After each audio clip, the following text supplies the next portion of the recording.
It's 3 o'clock, so I now call the Public Hearing Committee meeting to order.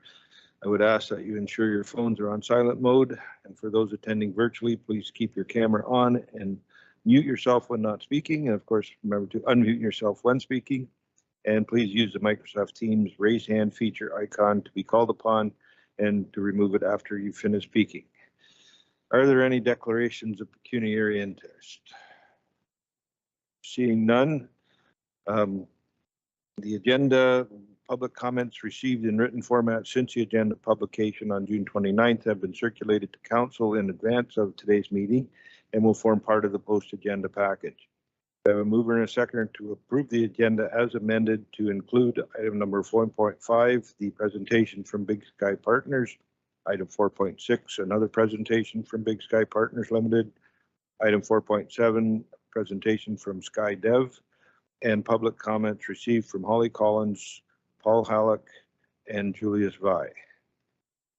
Mover, Councillor Rabbit, second by Councillor Martin. All in favor? That is carried. I now officially open the public meetings held under the Municipal Act, the Planning Act, and County Policy. Please be advised that to preserve your right to appeal the Ontario Land Tribunal, you are required to make comments or provide written submissions prior to the passage of a bylaw. It is important to note that no final decisions are being made on these matters today. These meetings are to allow the public to provide initial comments, and further reports will come forward at a future date. The first item on the agenda is item 4.1. It's staff report CD-22-058. It's a staff report for additional residential dwelling units. As a result of recent amendments to the Planning Act, Norfolk County has initiated conformity exercises to update the official plan and the zoning bylaw to reflect provincial changes regarding ADUs. The official plan and zoning bylaw amendments are a component of the growth management study. Norfolk County has put forth an application to affect the county as a whole. And Fabian, Sarah, will you be presenting this report? Through you, Mr. Chair, I will be presenting this report. Okay, thank you.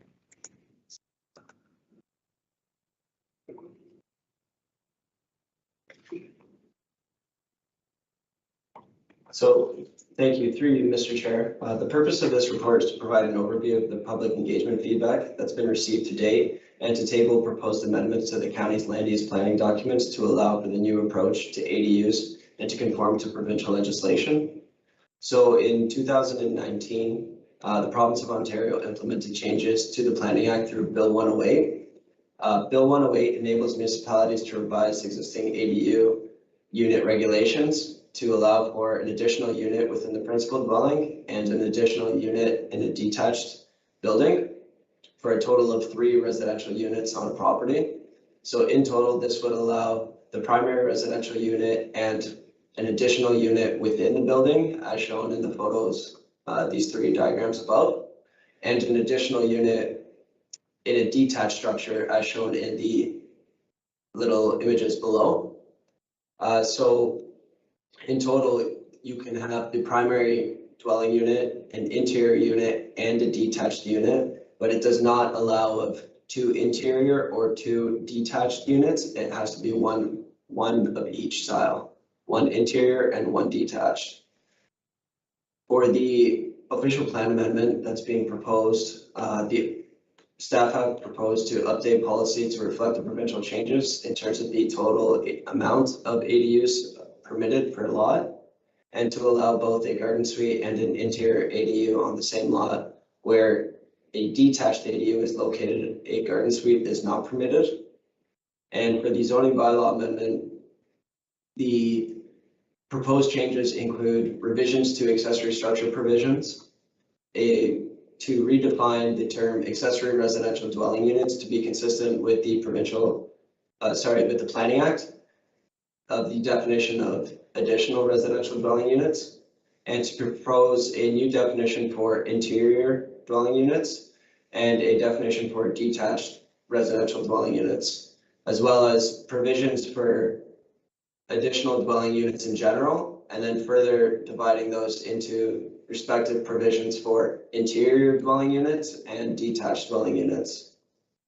There's also An example of this would be for interior dwelling units. It's an example that staff are proposing are for ADUs located within a basement, within a primary dwelling unit. The total size, the size requirement that previously existed, we're proposing to remove that size requirement and allow members of the public to construct an ADU that would allow to take up the entire basement. So as opposed to be 45% of the primary dwelling, they would now be able to build whatever the size of the entire basement is. It could take up the entire basement. And this is, for example, another is to allow members of the public, for people who are building additions to their primary dwelling units, so the third image at the top, to limit the ADUs to a total size of 75 square meters or 807 square feet. And the reason that staff have proposed the size limitation on additions within primary buildings is because the impact that it would have on land and residential neighborhoods. In terms of detached units, one of the changes that staff are proposing is to increase the distance between the primary dwelling unit and the detached residential unit. Previously, it was 30 meters, and staff are proposing to increase the distance to 40 meters. This would be an increase of 10 meters. And another change that staff are proposing is to change the interior side yard setback for ADUs from current 3.3 meters to 1.2 meters. The 1.2 meter change that's being proposed is consistent with the distance for accessory structures. And so staff are of the opinion that by allowing it to be 1.2 meters for ADUs in detached buildings, this would allow members of the public to convert existing garages if they so choose to put a dwelling unit within the garage. That way they wouldn't have to apply for a minor variance to bring the property into conformity. The overall intent behind the proposed changes are to make the construction of ADUs easier for the general public and to increase the amount of rental housing available in Norfolk County. In addition, staff have proposed to include greater flexibility when considering planning applications to amend the provisions through a minor variance application as opposed to strictly through a zoning bylaw amendment. I'm available for any questions that you may have. Oh, forgot to change the slide again. Yeah, available through a zoning bylaw amendment. As a part of this, staff have created we've previously presented a technical report through the housing technical paper. There has been consultation that has been received to date. We've circulated the growth management technical committee, which includes the zoning department, engineering, and building. We've also presented to committees of council, such as TDAB and the Agricultural Advisory Board. And in terms of the public, we've done the kickoff session and the public engagement, which had also included virtual sessions to the general public, as well as further sessions to the Waterford Chamber of Commerce and the Delhi Chamber of Commerce. And in terms of the public participation in the ADU survey, the ADU survey was open for about just under a month. And we received, for the ADU survey specifically, we received a total of 105 participants. So we were pretty happy with the overall outcome of that. Preliminary considerations, key items for that in terms of ADUs include parking. So by allowing more accessory dwelling units, there would be an increase in parking on residential properties. What this means is that by increasing the amount of units, you're increasing the amount of parking spaces required. And for housing, by allowing more accessible dwelling units to be constructed, this would increase the housing and rental supply as well as density throughout Norfolk County. I'm available for any questions that you may have. And thank you for your time. Okay, thanks very much, Fabian. Are there any questions from the committee? Councillor Columbus. Yes, thank you, Mr. Chairman. And Fabian, two questions here. With respect to adding 2 additional units on a property where there currently is a single family residence, have you looked at what that would do with the garbage pickup? Like you're allowed 4 bags at the current time. That would mean you could have as many as 12 bags out there. Is that the way I'm understanding it? So that's something that staff are going to be looking into. We're still in the process of working with environmental services. and discussing that component, because you're right, the increase in units would theoretically create an increase in garbage. And the, as far as numbering of those residences, would, say your address was 689, Trowbridge Street. Would the other residences have an added address, like a B or a C added to it? Is that the way we handle that? Through you, Mr. Chair, that's the way that I understand that it would work. Would be to add a letter to the number. Okay, thank you. And I see parking with additional 2 residences in a single-family residential subdivision. Parking could be a real concern. I know in Delhi, there's a place called Harvest Lane, where even when there's a single-family residence, there's not adequate parking because there's a sidewalk that traverses across the driveway and you can't park 2 vehicles one behind the other, or you'll get a ticket for crossing the sidewalk. So how would we deal, like, parking's going to be a real issue with an additional 2 residents, and especially if they have a large family, these other persons that would move onto that lot. Has the roads department been asked to be reviewed on this proposal? Because I know snowplow drivers, they're gonna have a nightmare if you get too many cars on one street. So through you, Mr. Chair, staff are working with development engineering at the roads department to come up with a response to that question. It is a very important question because I get a lot of calls about that issue in certain parts of the county. Thank you. And if I could, Councillor Columbus, I think that's part, and Fabian, you could probably get some more detail. By changing the rules on what is allowed as a right, they would have to add an additional parking space for each additional dwelling unit. There's also numbers in there on the percentage of the front yard that has to be maintained as landscaped area, so they can't take the whole thing. And they have to be able to fit all of those criteria in order to start on it, unless they go for an official plan amendment and a zoning amendment. So not every place automatically would be able to fit within all those rules. So, and maybe staff could expand on that comment a little bit, please. Sure. Through you, Mr. Chair. So you're right about the proposed amendments where the minimum landscape requirement is 50% and the parking requirements is 1 per unit. There are instances where if the parking can't be met while conforming to all the other provisions, it is possible for the member of the public to apply for a minor variance application to reduce the landscape provision to potentially allow them to provide the additional parking space. If that is the main, like say for example, if they could provide parking space at 46 as opposed percent of the landscape as opposed to 50%, they would apply for a minor variance for the reduction, and they would more than likely have staff support on that, depending on the scenario presented. Thank you. Mayor Chop, you had a question? Thanks, Mr. Chair. Well, I put my hand back down. It's something we can discuss later with staff. But one of the other concerns, Fabian, what are you guys looking at in terms of the water connections? Are they to be separate connections or a single connection? So they're proposed to be tied into the municipal services. In terms of them being separate or connected, that's something that still needs to be worked out.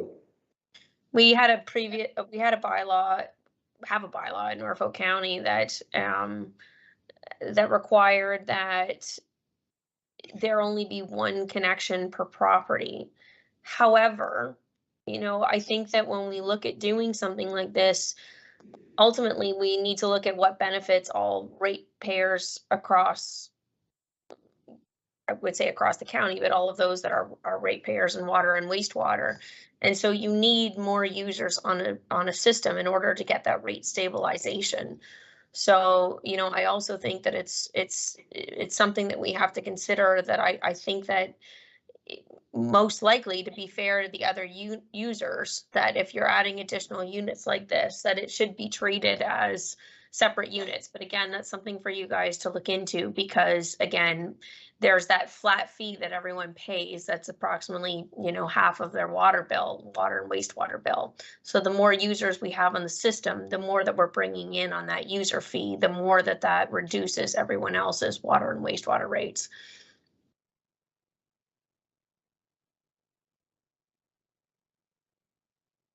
The other question I had, Mr. Chair, I guess is, and why this is only applying on the residential side of things. One of the things when this council ran, there was a lot of discussion in terms of downtown Simcoe, and the apartments that maybe have been shuttered, above stores just because of challenges keeping up to code and so on. If they were able to turn some of those single units into double units, now you might get into a case, or it might make it more feasible for people to move forward. So why are we limiting only an additional unit on the residential side and not in other areas across the county? I realize this is the driving force from, the province, but if we look at it at a larger level, especially since here in Norfolk County, we are limited with the stock that we have available. Through you, Madam Chair.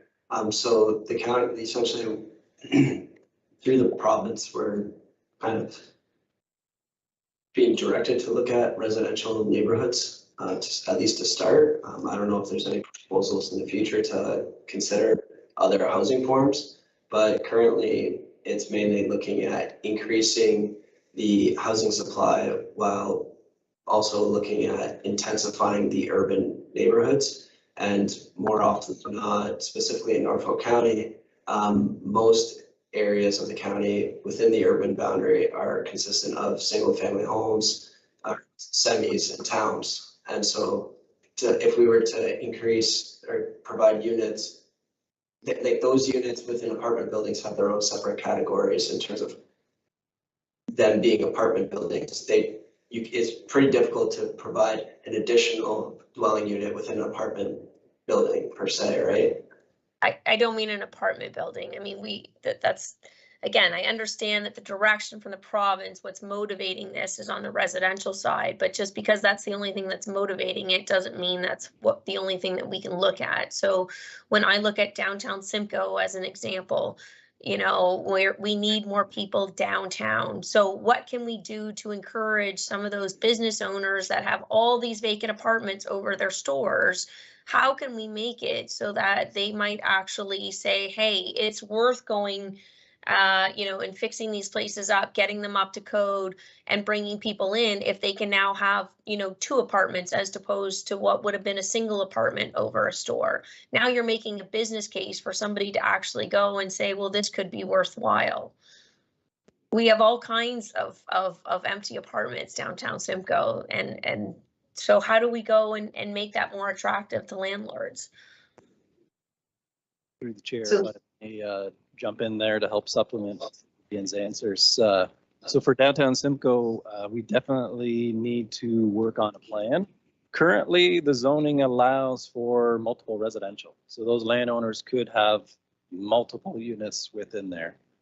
There's other incentives that we would need to look at, but currently the land use framework allows for an owner to subdivide their apartment units. It doesn't allow the ground floor commercial vacant spaces to be used for residential. So that would be something that would have to be looked at, which is a separate project in this particular one. But it is a good point in terms of what we're proposing here is some gentle intensification within residential zones or even some of the agricultural areas. But what about the downtowns? And that's where we'd have even more intensification should be promoted. So we do need to move forward with the downtown plan. And the other point too on the service connections there about detached buildings, it is something that we should be looking at if they should have a separate service connection. I think the additional unit within the existing house would be likely on that existing connection, but the detached ones, Fabian, if we can work that through with development engineering.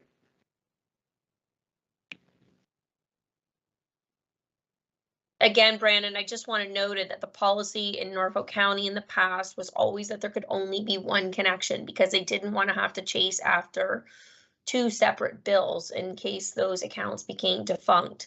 However, that doesn't benefit all of the ratepayers on the system because again, such a huge portion of your water and wastewater bill is on that flat fee. So the more users, the more rate stabilization you're going to get. So it just wasn't the policy of the county in the past, and I'm not sure that it's the right policy. Yeah, through the chair, I would agree that's something we need to explore with our internal departments because if you're going to have two separate structures, like there's something that could happen with that house even and its service connection, and you would want that to affect the service connection for the detached dwelling unit as well. So there's a lot of practical sense of having two separate connections, but we will have to review that if we have this existing policy. That could be a challenge because that's the other part of this too, that Norfolk brought in the tiny homes and some of these accessory dwelling units a few years back, and we had a good uptake of them. But there's also been some challenges that it's not as easy to get these to happen. And that's part of what we want to do here is make it easier for people to add these additional rental dwellings. And this is why we have these public meetings, and we had the option of doing surveys on our website to try to get different opinions and different ways to look at these things. So any other questions for staff? Seeing none, we don't have any registered speakers on this application, but is there anyone present who wishes to speak to this report? Seeing none, I do have one little comment on the draft zoning bylaw that they're recommending that no basement would be allowed on an accessory dwelling unit. And I just wonder the logic behind that. I think a basement is very useful for, even if it was not allowed for residential use, but for storage and for utilities, like a place to put your water heater, your furnace, those kind of things. So I wonder why they're specifically saying no basement below grade permitted for a detached accessory dwelling unit. Through the chair, so that was brought as a proposed option by internal departments in order to, the reason is that basically the intention is that these units are to be accessory to, and by allowing a basement, you're essentially creating, if they have a 2-story, so you have your main floor, your upper story, and a deep, like your basement as well, that's essentially like the exact same as a single detached home. The idea behind these is that these are additional and accessory to the primary needs. I hope that staff look at that, and even if it were, didn't call it a basement, an extended crawl space, so it would be at least enough for utilities and things like that to go into. Like I've seen those in other housing developments where the water table is not too low. They don't have the 6'6" basement, but they do have 5 feet that you can still put your furnace, your water heater, and things like that, and not use up area in the dwelling unit itself. So if there are no more questions, would somebody like to move the staff recommendation or propose an alternative? Councillor Martin, the staff recommendation. Seconder, Councillor Taylor. Discussion, all in favor? That is carried. Thank you, Fabian. The next item on the agenda is report CD 22-057, an application proposing to amend the zoning bylaw to change the zone from residential type 2 to residential type 3 and add a special provision to permit 2 additional parking spaces located within the required front yard for lands described as 182 Talbot Street North in Simcoe. And Ms. Yeager, will you be presenting this report?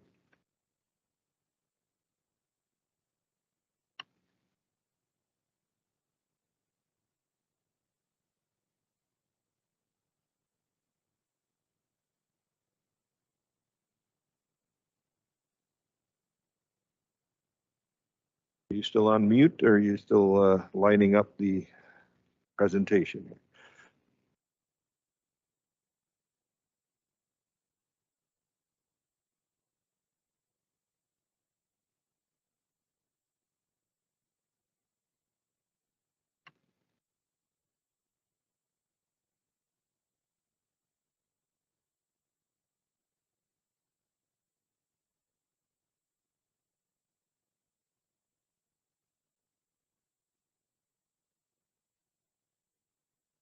still see the mute button on the screen here, so. Through the chair, it looks like Hannah's still on mute. Is she? Can you hear me okay? There we go. Oh, great. Sorry about that. And can you see my screen okay? It's on our screens here. Lovely. Okay. Thank you for bearing with me. So through the chair, the subject property is located at 1A2 Talbot Street North in Simcoe, south of the intersection of Maple Street and Talbot Street North. The surrounding land uses are predominantly single detached home with an apartment complex to the south, retirement home to the west, community services building to the east, and some open space or hazard lands to the northeast. Subject lands are designated urban residential in the official plan and currently zoned residential type 2. The subject proposal is to amend the zoning bylaw to change from R2 to R3 with the site-specific provision to permit the 2 parking spaces in the front yard. This will be achieved through internal renovations only in order to add an additional dwelling unit to the building, which has a duplex currently. This application would facilitate some modest intensification of an existing residential lot, resulting in increased housing for Simcoe. The report submitted as part of a complete application include just a conceptual site plan sketch. No technical reports were required for this application. And the agency comments provided include the GIS division noting that only 1 civic address is showing for this location, so to contact them for a new civic address. And from the building division that a permit is required for the change of major occupancy. At this time, no Ontario Building Code review has been completed, and this will be required at the permit application stage. The planning department has not received any comments or concerns from the public at this time.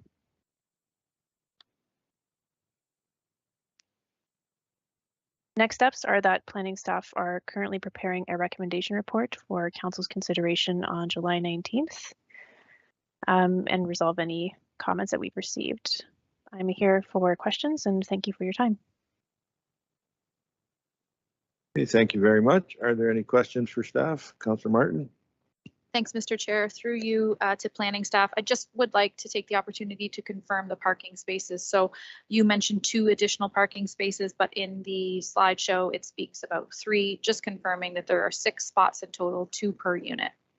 Is that correct? Yes, that's correct. Apologies. It would be 6 total, 2 per unit. And so the request is for this occupation within the required front yard to make sure that they can meet that 6 required for all the 3 units. Any other questions? And again, we have no registered speakers or no agent registered. Is there anyone present who wishes to speak to this report? Seeing none, does anyone wish to move the staff recommendation or propose an alternative? Councillor Ravitz and Councillor Van Andrieschie. Any discussion? All in favor? That is carried. Thank you very much. Next item is CD 22-062, application proposing to amend the Norfolk County zoning bylaw for the lands municipally known as 1409 Windham Road 19 from agricultural zone to an agricultural zone with a special provision to permit a reduced minimum lot area of 20.2 hectares, whereas 40 hectares is required. The intent is to facilitate the severance of a farm into 2 parcels, each having an area of 20.2 hectares. And Ms. Cantarino, you're here to present this report. Yes, thank you. Through the chair. So this is, as you mentioned, a zoning application. The subject lands are located northeast of Delhi, at the southwest corner of the intersection of Windham Road 10 and Windham Road 19.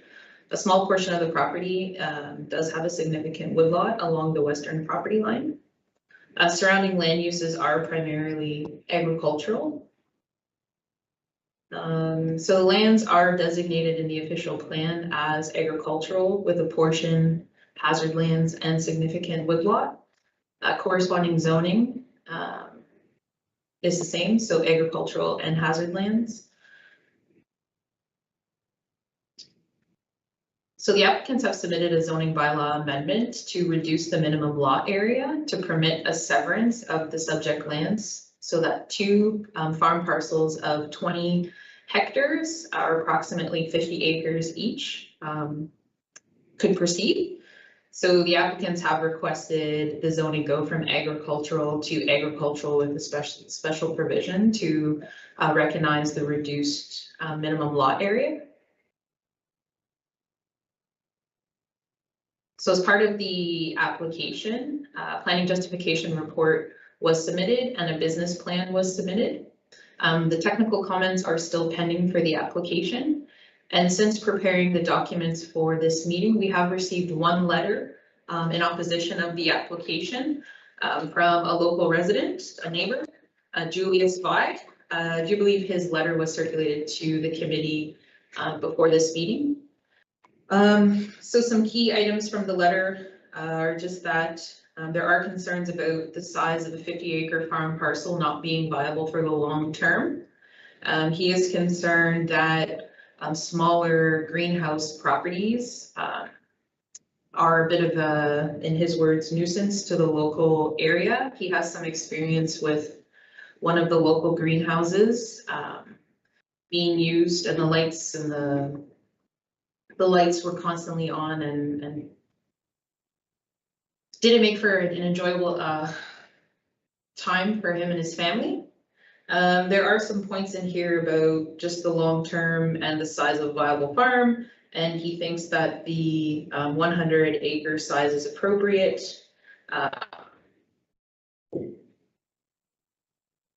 So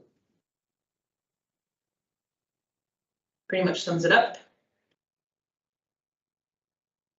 Some key items for consideration are the agricultural piece. So our official plan does establish that the minimum lot size for an agricultural parcel is 40 hectares.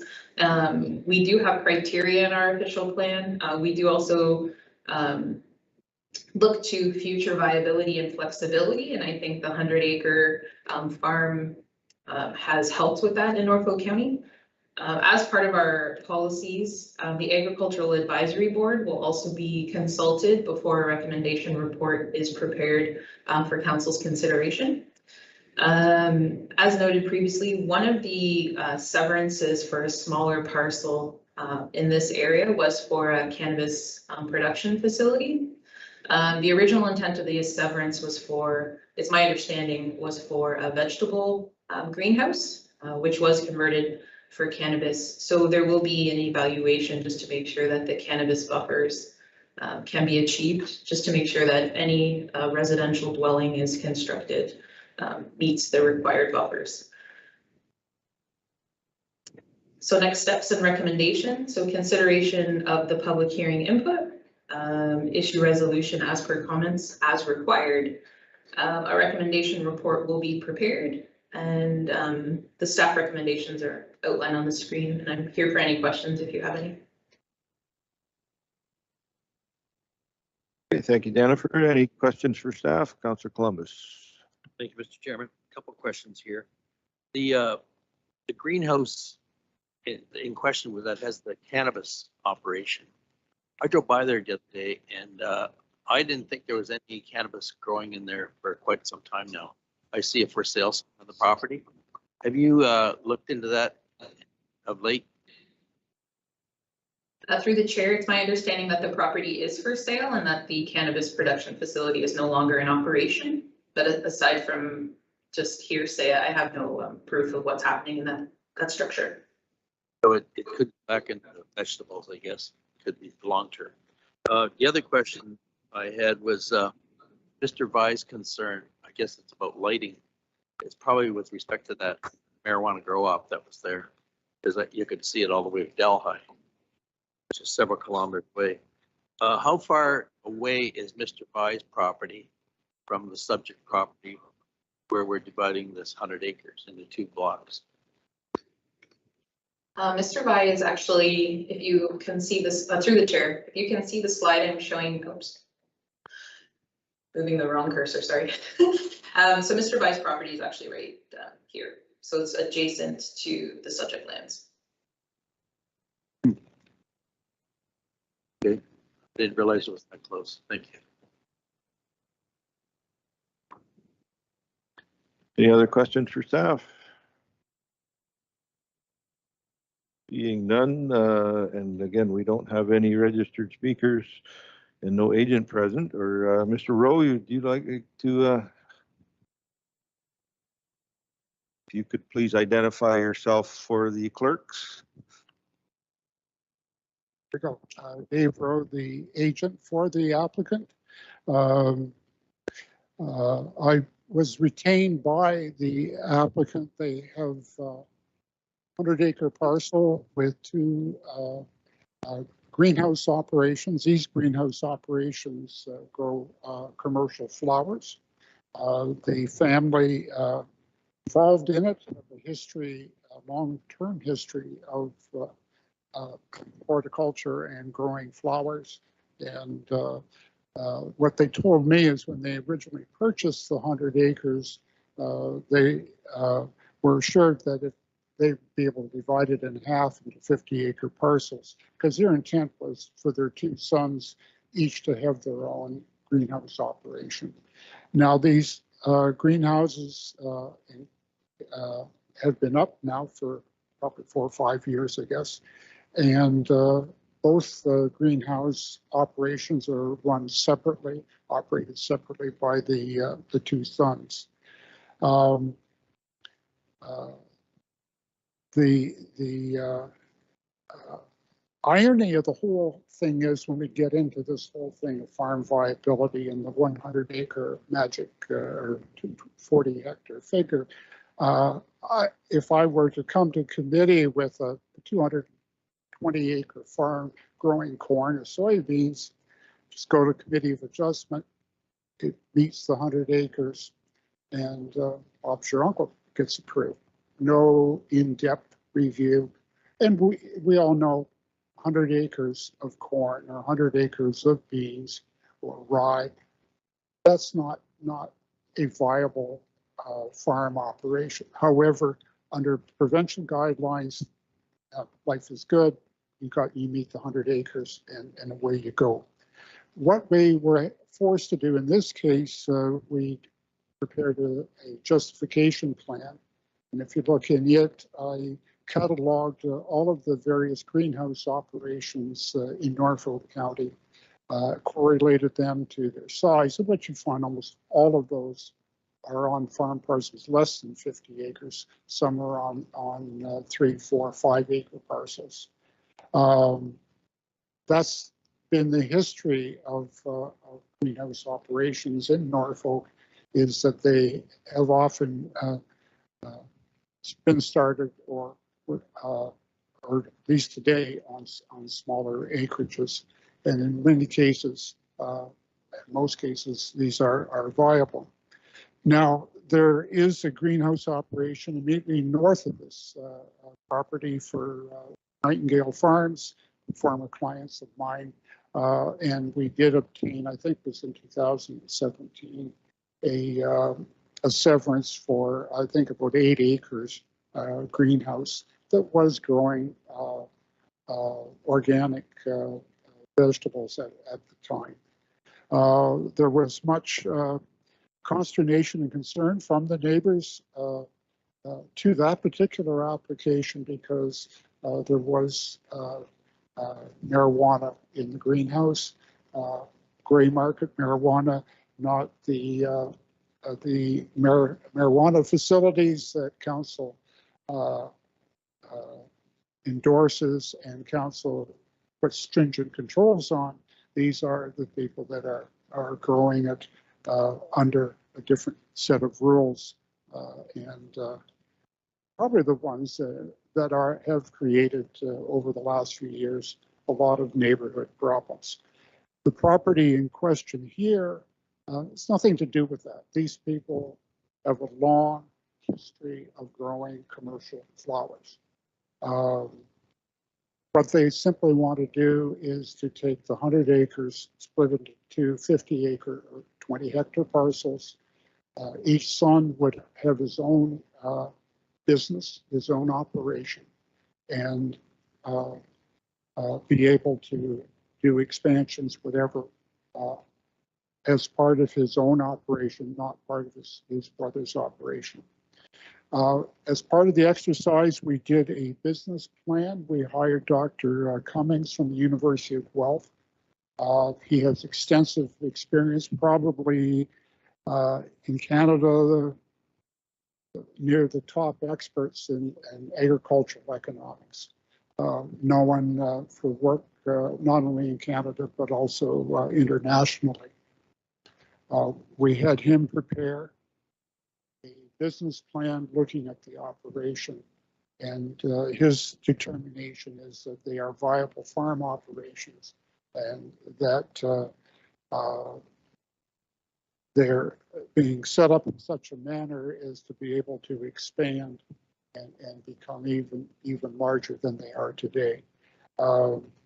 Again, probably 4 or 5 years ago, we wouldn't have even been asked for to prepare such reports. But in today's world, we have, and in my opinion, we've got probably, in my opinion, the expert recent into agricultural economics. His report does justify this. That's basically it. I note the concern from the neighbor, but my sense is that neighbor's concern was more with the Nightingale property across the road. My understanding is that the neighbors have been over, checked out the greenhouses to make sure there was no cannabis in them, and what they saw were flowers. That's the intent of my clients, is to be able to expand their commercial flower operations. Any questions? I'd be more than pleased to answer. Thanks very much for the explanation in the background. Are there questions for the applicant's agent? Councillor Columbus?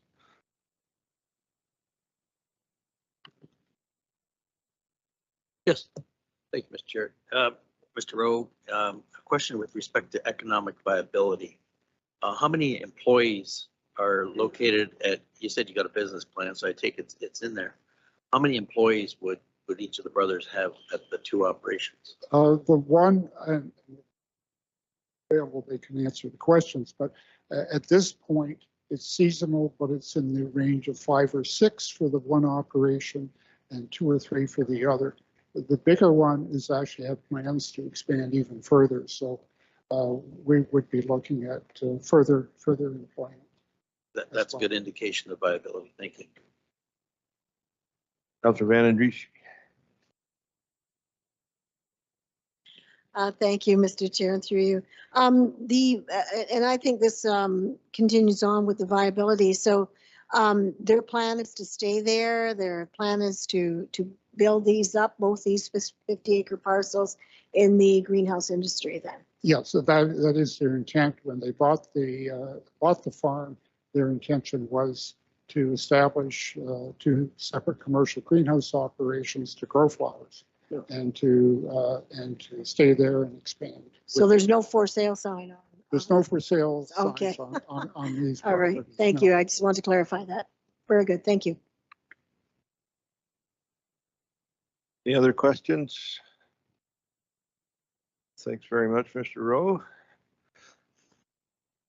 Is there anyone else present that wishes to speak to this application?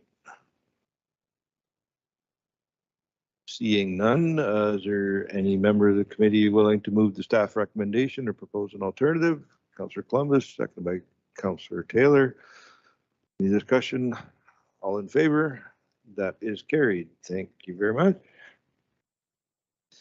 The next application is application proposing to amend the Norfolk County bylaw affecting lands municipally known as 204 Elizabeth Street. I should point out that that's in the big village of Walsh, not in Turkey Point. From the existing hamlet residential zoning with a special provision to hamlet residential with the additional special provisions to address the required relief of building height, maximum lot coverage, usable floor area, and minimum side yard setback to permit an accessory residential dwelling unit within an accessory structure. And Ms. Caterino, you're going to present this report as well? Yes, thank you, through the chair.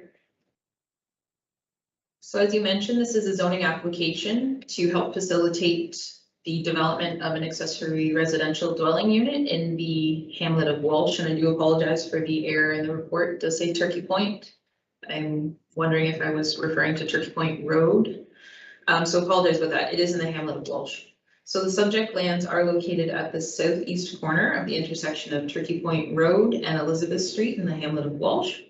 There is an existing dwelling, detached garage, shed, and pool on the subject lands. Surrounding land uses are mixed. They include residential, institutional, and rural industrial uses. So the official plan has designated the site as hamlet, and the zoning is hamlet residential with a special provision to address the existing minimum lot size and an exterior side yard encroachment. So as I mentioned, the proposal is, the applicant is proposing to construct a garage addition and accommodate an accessory residential dwelling unit. This requires a zoning bylaw amendment to address the deficiencies in building height, maximum lot coverage, usable floor area, minimum side yard, and height, but I think I mentioned that.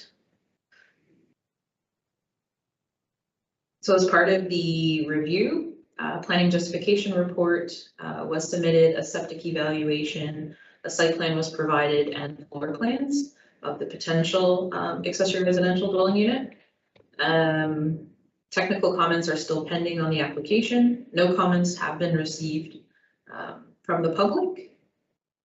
Two key considerations are housing. So the application will provide a residential dwelling unit available for rent.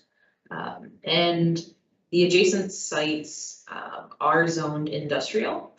So there is consideration for how this potential accessory residential dwelling unit may impact the industrial uses or potential industrial uses on the site. So next steps and our recommendation. So consideration of comments heard at the public hearing today, any resolutions for the comments, and a recommendation report will be prepared. And the recommendation is on the screen. So staff are available for any questions. Thank you. Okay, thanks very much, Jennifer. Any questions for staff? Seeing none, I compliment you on the thoroughness of your report then. Is there, there are no registered speakers. Is there anyone present who would like to speak to it? Mr. Rowe. Thank you again. I'm Dave Rowe, the agent for the applicant. Give you a little bit of background on the property itself. As you know, for many years, at least a good portion of Walsh was really Bruce R. Smith Transport, both sides of the Turkey Point Road. The house in question was used by Bruce R. Smith Transport as their corporate office. We went through a extensive rezoning application probably 3 or 4 years ago now. With COVID, it's hard to remember when you do things. And we rezoned portions of the transport property from industrial to residential, including the property in question.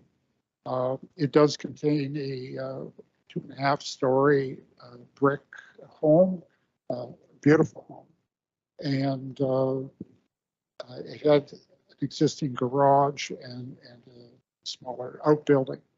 What John Smith, who is the former owner of Bruce R. Smith Transport,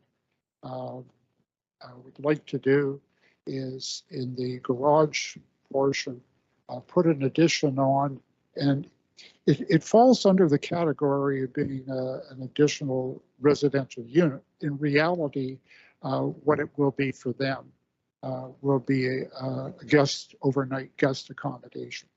The intent also is a new swimming pool immediately behind this building. And the building will also function as a place to prepare food for the pool area, change rooms, showers, that type of thing. But it does fall within under the county's policies as an accessory apartment unit, albeit it will be in fact used as a guest accommodation. One of the issues staff had raised, why the need for a second story? Well, the intent is the storage of the outdoor patio furniture, things like that. Would be able to be stored on the second story. Now, John Smith also owns all of the property surrounding this particular site that is zoned industrial. In terms of the compatibility issue, he is the owner of it. He is the controller of what goes on. Immediately to the north in the former shop is in fact a truck repair facility shop, which is permitted in the industrial zone and continues to this day. We did went through the rezoning as to compatibility, and certainly in the future there may be need for some screening, that type of thing. But at this point, with Mr. Smith owning both sides, owning all of the properties in the immediate area, I don't think the county should be insisting on screening and that type of thing under this particular situation. And you also may recall that we obtained draft plan approval for a 7-lot subdivision on the opposite side, on the west side of the Turkey Point Road. And we're going through the process of getting the engineering matters settled, legal outlet for stormwater management, and that type of thing. So we're optimistically hoping that we'll be in a position to bring that subdivision forward by the end of the year, or certainly into the early part of next year. So when I first met Mr. Smith, he said, well, what he was intending to do is to change the look and the feel of the village. And he certainly has by doing the rezonings that we have done, retaining the beautiful 2.5-story brick home, and then getting approval for 7 residential lots, 1-acre lots on the west side of the road. So I think he's done a very good job of making Walsh a very desirable community to live in. So that's my sales pitch for Mr. Smith today. So any questions, I'd be pleased to answer. Any place in Ward 4 is a great place to live. I hear that. That rumor has it. That's true. Any questions for the agent? Seeing none, thanks again for the background and the history on that.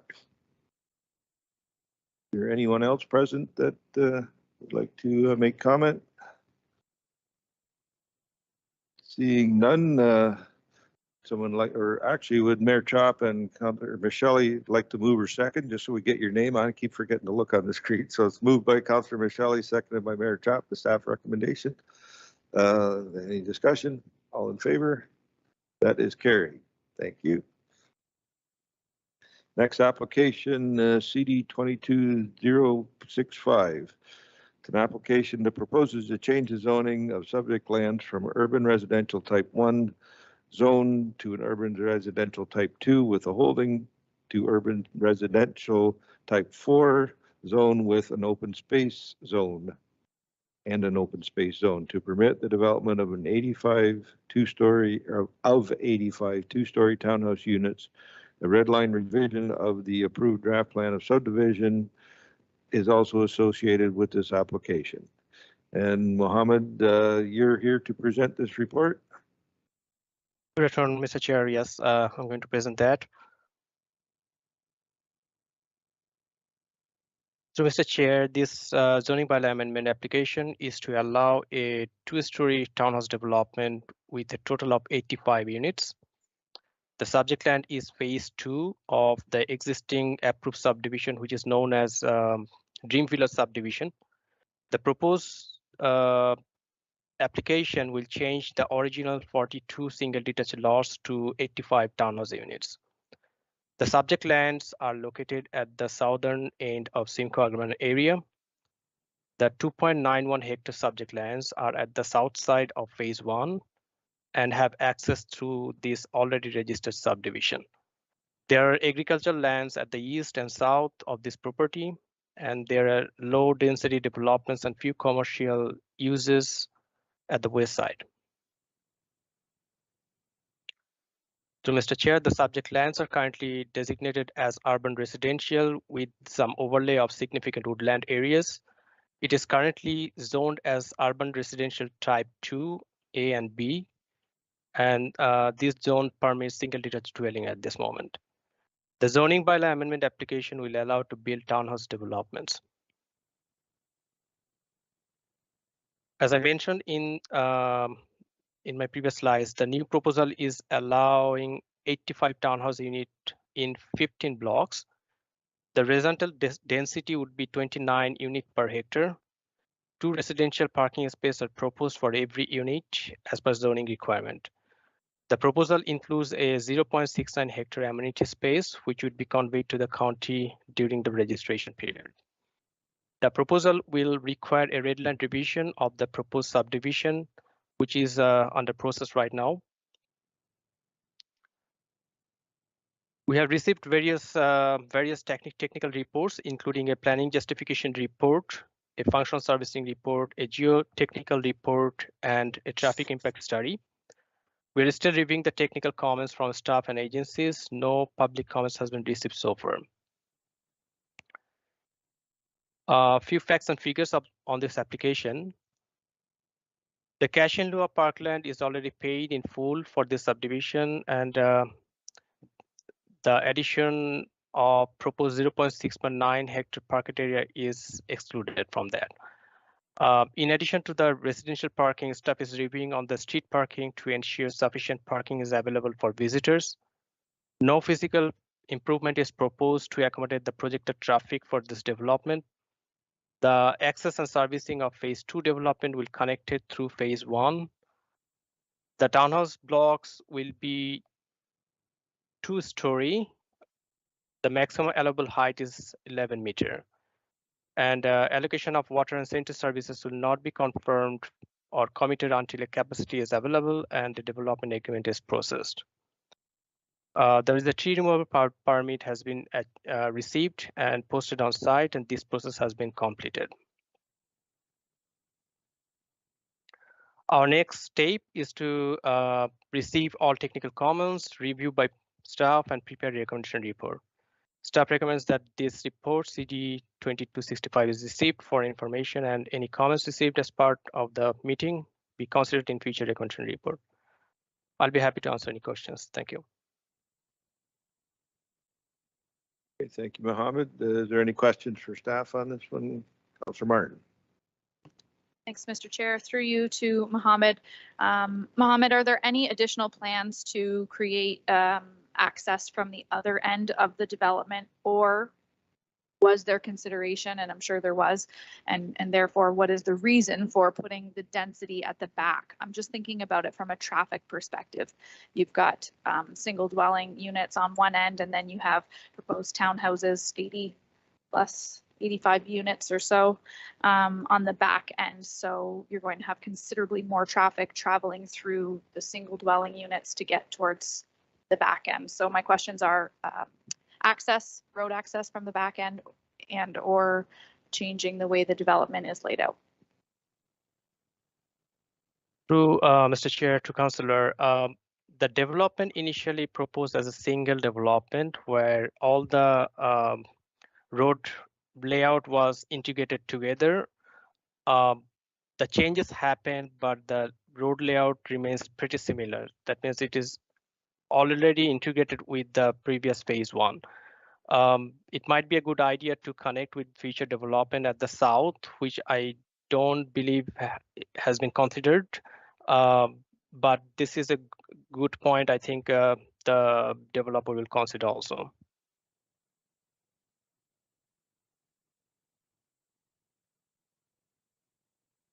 And Councillor Columbus, do you have a hand up? Thank you, Mr. Chair. Mohammed, I'm reading here, page 121 of the agenda package. A change here, special provision to go to a 6 meter wide lot frontage, which is 20 feet wide for building lot. That's the frontage. Again, where will the sidewalk be going with respect to this development? Will it be going right up against the curb, or will it be in a ways? I'm concerned about parking again. And I just So, wondered if you ran this by the roads department for their input. So, Mr. Chair, to Councillor Columbus, yes. So the sidewalk will be at one side of the development. That means the other side will be free, but the side where the sidewalk will be will further review. There is a traffic on-street parking layout has been submitted. We are reviewing that at this moment to see any kind of conflict from snow storage perspective or snow removal and other issues. But I'll also let the developer, the applicant, will answer that question. So will the sidewalk be right up against the curb then to accommodate 2 parking spaces in the driveway? Generally, the sidewalk is not right at the edge of the property line. There should have some gaps. Our engineering team will, I believe Mr. Digaut is also here. He can further elaborate the design of the road network. Okay, perhaps we'll hear more about that issue. Thanks. Would you like me to speak, or? Or we could finish with questions with our staff, and then we do have the deputation from the agents coming up next. Is that I'm Tim Dicko, Project Manager of Development. Oh, okay. The location of sidewalks are not typically adjacent to curb. They're usually 1 foot offset from property line. The requirement for parking would be from, if they require 2 parking spots, would depend on the zoning of the parcels. Typically in Norfolk County, parking is permitted 1 in the garage and 1 in the driveway. It's up to the developer where they apply or where they allow for the parking. So the location of the sidewalk is usually based on our typical cross section of a road design, which, like I said, is 1 foot offset from property line. Follow up, Councillor Columbus? Thank you. That was my concern, because we have had places where it's right up against the curb and it creates problems for snow removal by the residents. Well, I do have one question myself, seeing no more from the committee. The concept of the little parkette of 0.06 of a hectare. I know we've discussed this in the past of collecting all these tiny little parkettes, and it becomes a very expensive and time-consuming maintenance thing down the road, and question whether we even would request the parkette in lieu of cash. Or to follow up on for Councillor Martin's point, maybe just leave that as a guest parking area for now, because in the future it would provide access to the parcels to the west and to the south. So maybe that can be something that you can deal with in discussions with the developer. And Mayor Chop, you have a question. I was just wondering, actually, Councillor Van Pass and I had the same concerns. I'm glad you brought that up. I was wondering if maybe Brandon could speak to that. We've talked about this extensively.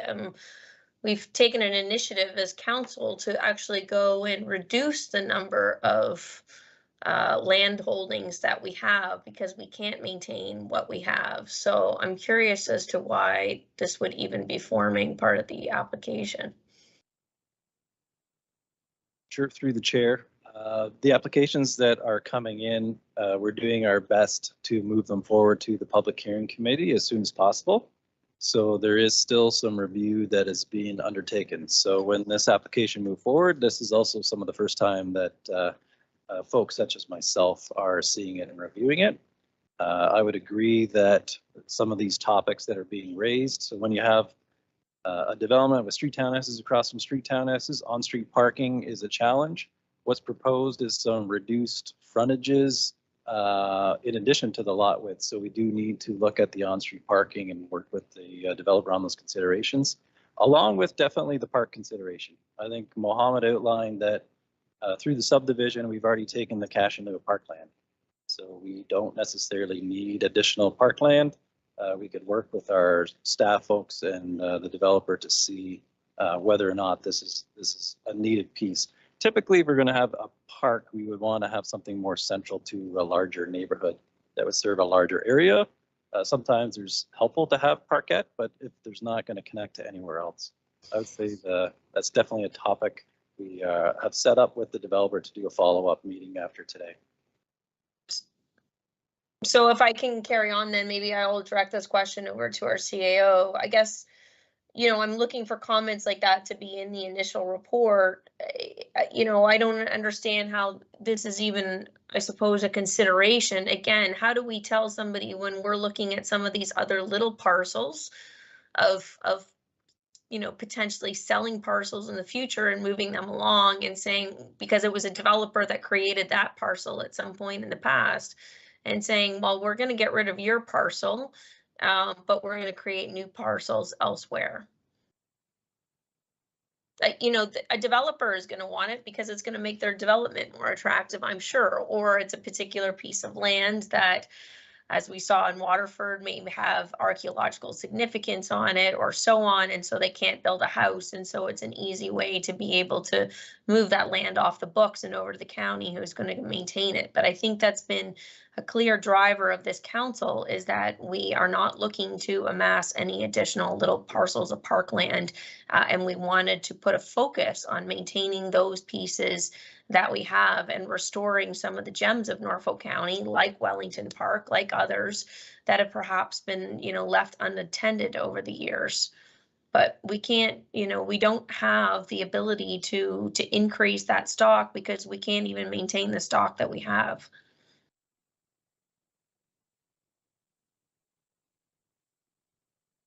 Mr. Menestas, would you like to comment on that? Sure, I will. Or tap dance around it? Through you, Mr. Chair. I think to echo Brandon's comments, we are looking at this on a application by application basis. I think we understand the sentiment from this council in regards to your desire in terms of managing our portfolio, and it's certainly something that we will keep in mind as we move forward.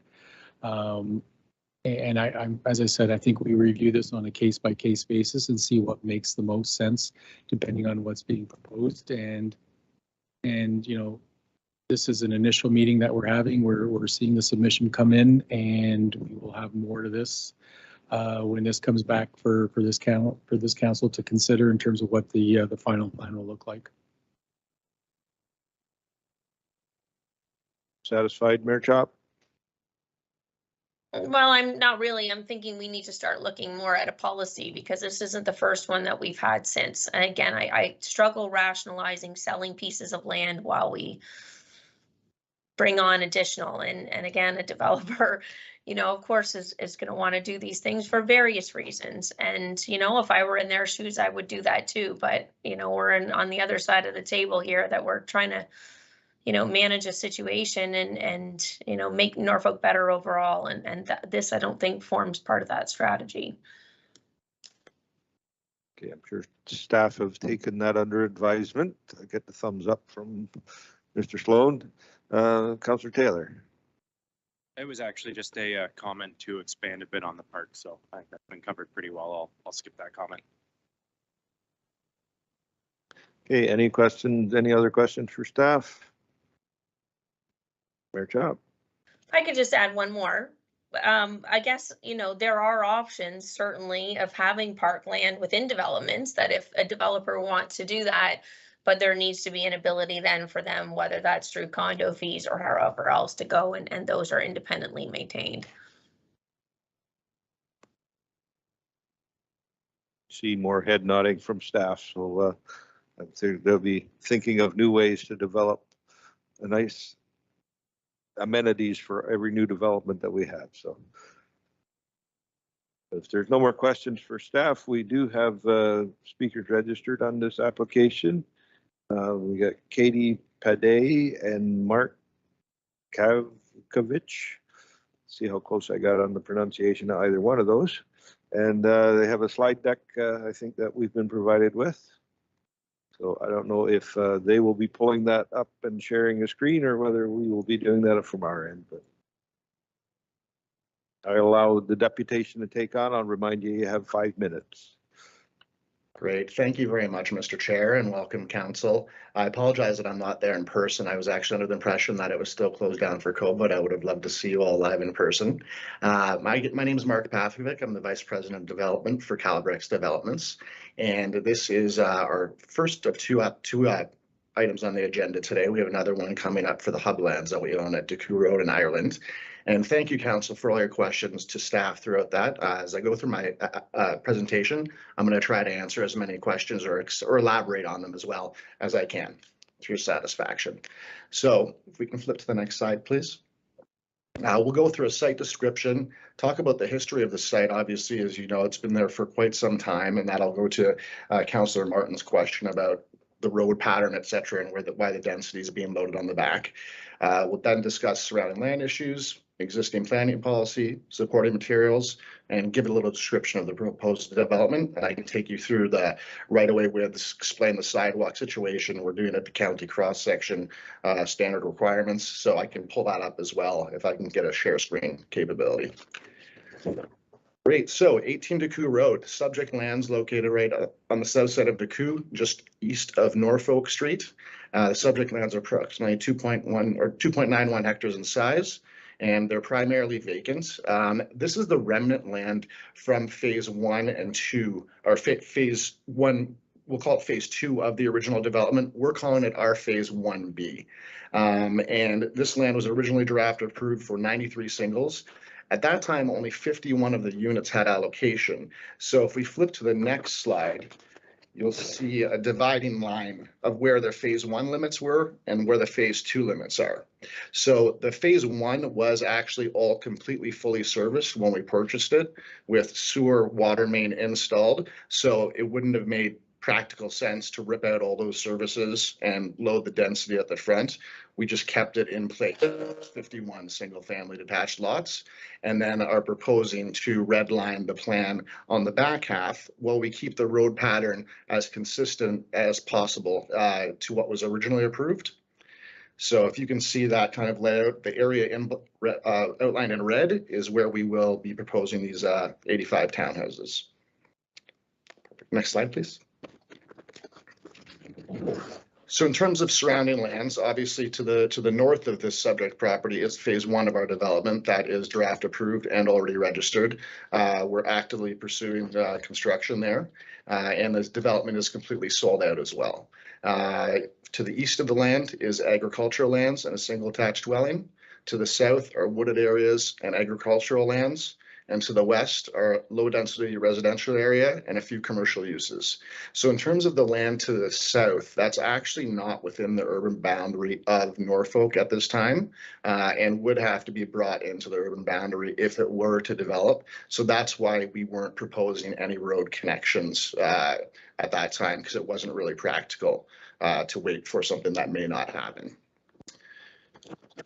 And the proposed development, in our opinion, has meshes well with the surrounding developments of single family detached and, lower density types. Just to go through it, the property is already designated as urban residential. It's zoned as type 1. We're proposing the change to provide for townhouses. And within the subject area, this will facilitate future residential development with greater affordability. Obviously, we know there's very, very much a housing need right now. And on our next application, I'll point to how we're trying to help the county with that as well. Mohammed did a great summary of all of the planning applications that were submitted in support of our planning studies and reports that were submitted in support of our application. And this proposal again is for 85 two-story townhouses. To clarify and confirm for everyone, there will be 2 parking spaces in the for each dwelling unit, one in the driveway and one in the garage. And we also have done an on-street parking plan that we submitted to review to staff. And that plan actually shows that we will be able to provide for 42 parking spaces on street. And that's primarily, again, on the side that does not have the sidewalk. If you look at am I able to have share screen ability? I'm not sure if the clerk can grant that.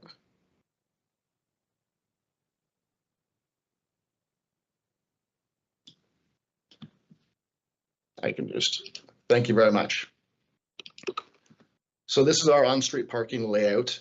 The red represents the driveways for each unit. So there will be 1 spot in the driveway and 1 spot in the garage, like I stated. Then the pink areas are areas where 1 car could fit between frontages. And then the orange areas are where more than 1 spot can fit. And those are longer drive out areas.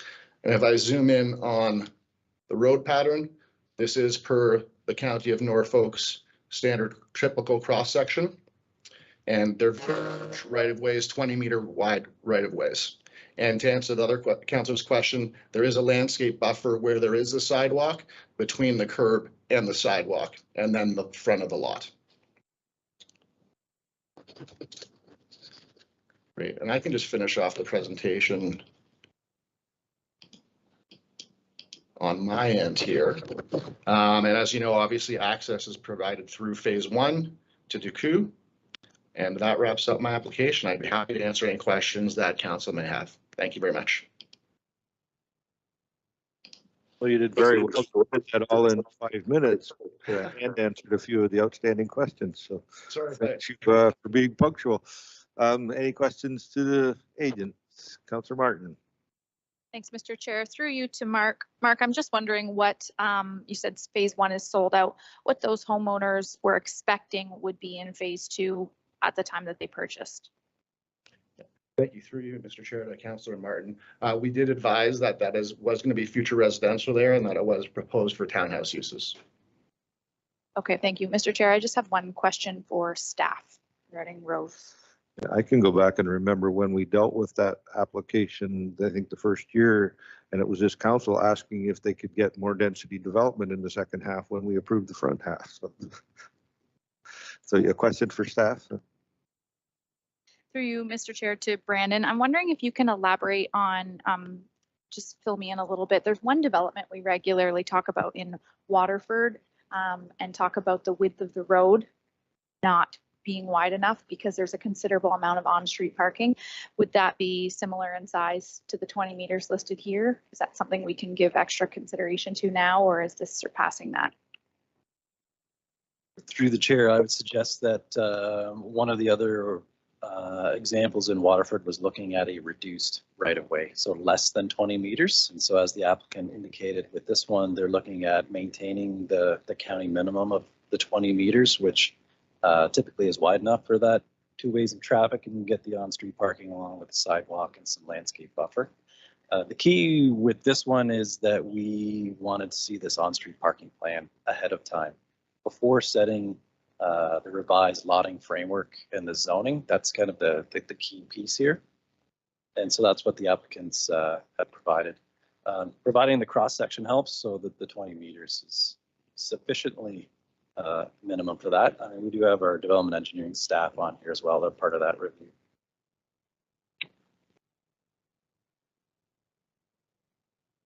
And for us old people, the 20 meter is sort of the standard 66-foot road allowance that the whole county was originally surveyed in 1797.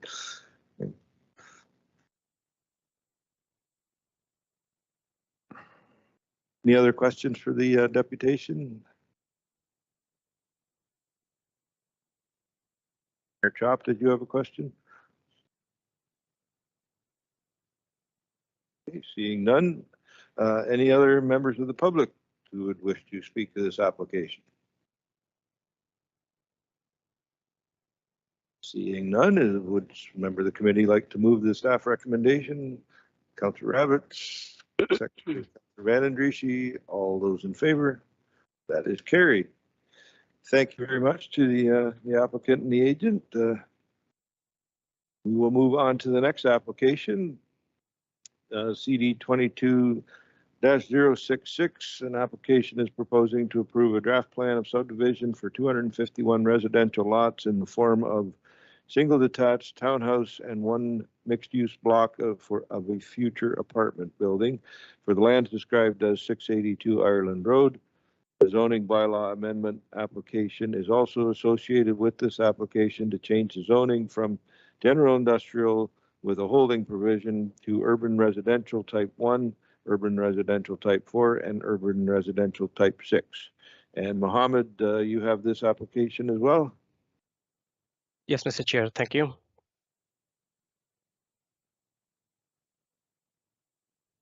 So this application proposes a mix of residential development with a total of approximately 299 units. The subject lands for this draft plan of subdivision and zoning application are located at the southeast border of Simcoe urban area. The 9.84 hectare subject lands are known as hub lands, which is currently vacant. The surrounding uses include a youth center at the north side, including employment zone to further north, single detached dwelling and farm operations to the east, single detached lots to the south, and future development and low to medium density residential development to the west. The subject lands are currently designated as urban residential, which permits a various range and type of residential developments. The zoning is currently general industrial with a holding. To permit proposed development, a draft plan of subdivision and a zoning bylaw amendment will be required.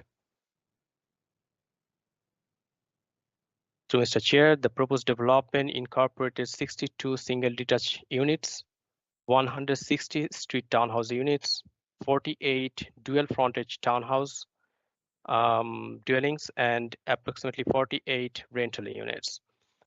The proposal also includes future office space at the ground level of the rental housing building. The proposed density would be 30 units per hectare. 2 residential parking spaces are proposed for every unit as per zoning requirement. And there will be 2 access to the site, one from Ireland Road and one from Dick Road. A third connection is proposed to the westerly future development site. Amenities include a 0.465 hectare park areas and a 0.30 hectare stormwater pond. The proposed zoning change is from general industrial to urban residential type 1, type 4, and type 6 for single detached dwellings, townhouse, and apartment building respectively. We received various technical reports, including a planning justification report, a functional servicing report, a geotechnical report, and a traffic impact study. We are still receiving technical comments from staff and agencies. Social service and housing staff supported the mixed-use housing option, particularly the rental units. Staff have also reviewed the application and have some concern about the connectivity and any infrastructure improvement to support the addition of such density to local service and institutions. No comments has been received before the report. This report is published, but the staff has recently received 2 public letters, which I believe already circulated to council. The main concerns are future connectivity and integration between adjacent properties at the westerly boundary, cost of water sanitary pipeline construction, capacity of water and sanitary services, future traffic increase to Island Road and Diku Road, future road connection to and from the site, and proximity to stormwater management pond with the adjacent cemetery. Staff identified a few items and will require further review with the applicant.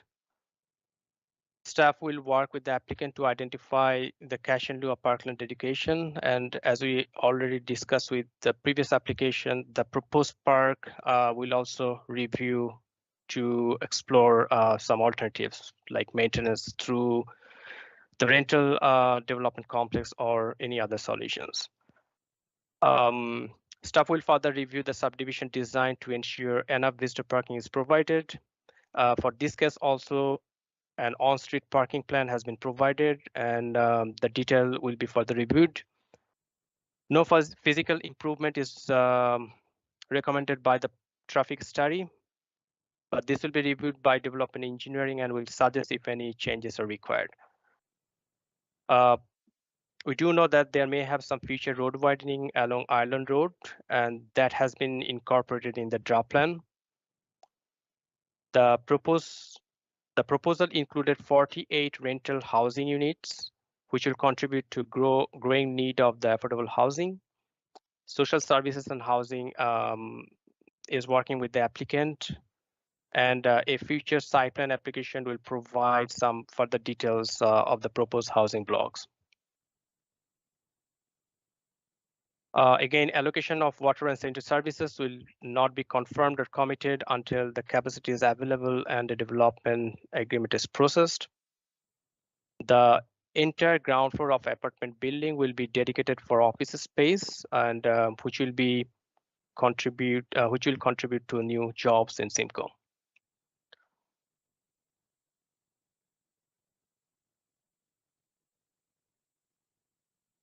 Our next step is to receive all comments reviewed by staff and work with the agent to address the identified concerns and further review any revisions required. Staff recommend the report CD 2266 is received for information, and any comments received as part of this meeting will be considered for future recommendation. I'll be happy to answer any questions. Thank you. Okay, thank you, Mohammed. Any questions for staff? Councillor Clovis. Thank you, Mr. Chairman.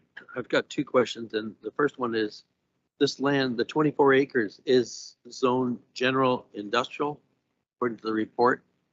And I recall one other time where we took industrial land away, took it out of the official plan, and we were told by the province that we had to find industrial land elsewhere. Have you looked into that issue that we dealt with once previously, and would it be the same for this particular case? Well, through Mr. Chair, before I ask probably Brandon to elaborate on this, just to give a history of the zoning. Initially, the zoning was development, I think back in 2000 or before 2000. And then at one point it came as a, during the consolidation of zoning, it came as a general industrial with a holding. But it is not a protected industrial zone as far as I understood through the history. And I would also ask Brandon if you have any history about that. Yeah, sure, through the chair. The key is that it's not protected industrial in the official plan. That's the key piece from the provincial standpoint and even from our local standpoint. So in the past official plan reviews, this land was transferred, redesignated as urban residential. So that set the stage then for the ultimate rezoning change from industrial to residential. I don't think the zoning was ever caught up or changed because it's waiting for a development application such as the subdivision, because then you can do it specifically for what's here, because it's multiple residential zones. So that's the key piece. It's not protected industrial, so we don't have to deal with those same policies. Good, so that clarifies that. The other question I've got is with respect to infrastructure servicing. I recall when the hub plans were put forward for consideration, where the water, to get water and sewer to this particular location, I believe was $1.2 million or something of that nature. And there's actually two proposals. One was to go through the Zitcha lands at one time, and then one was to go alongside the roadway. So my understanding in reading this report is that all servicing costs, water and sewer to this particular development will be borne by the developer. Is that correct? So, Mr. Chair, I just had a discussion with our developer and engineering colleague this afternoon about this issue, and I would probably request him to explain that a little bit further. Good afternoon, everybody. I do know that last year there was a capital budget approved to extend the water main down Ireland to the intersection to DeQ. Other than that, any other kind of servicing upgrades to the development would be borne by the developer. I would call upon like our DC charges, local servicing policies, and other policies that we have within the county that would govern who pays for what. Thank you. You clarified it. Thanks.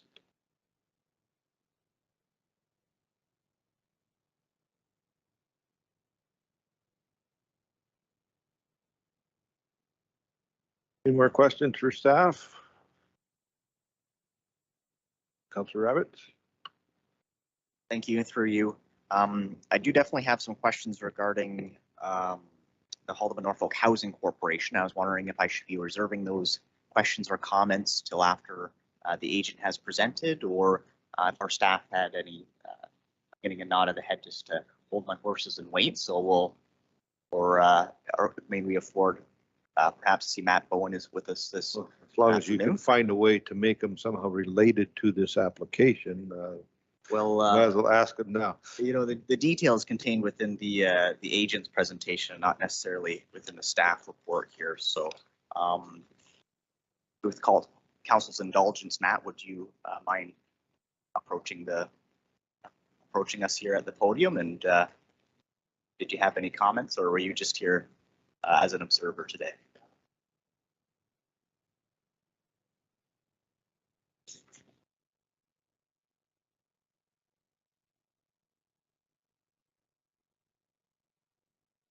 Would you mind stepping up to the podium, Matt? Just that we can hear you, but nobody else can.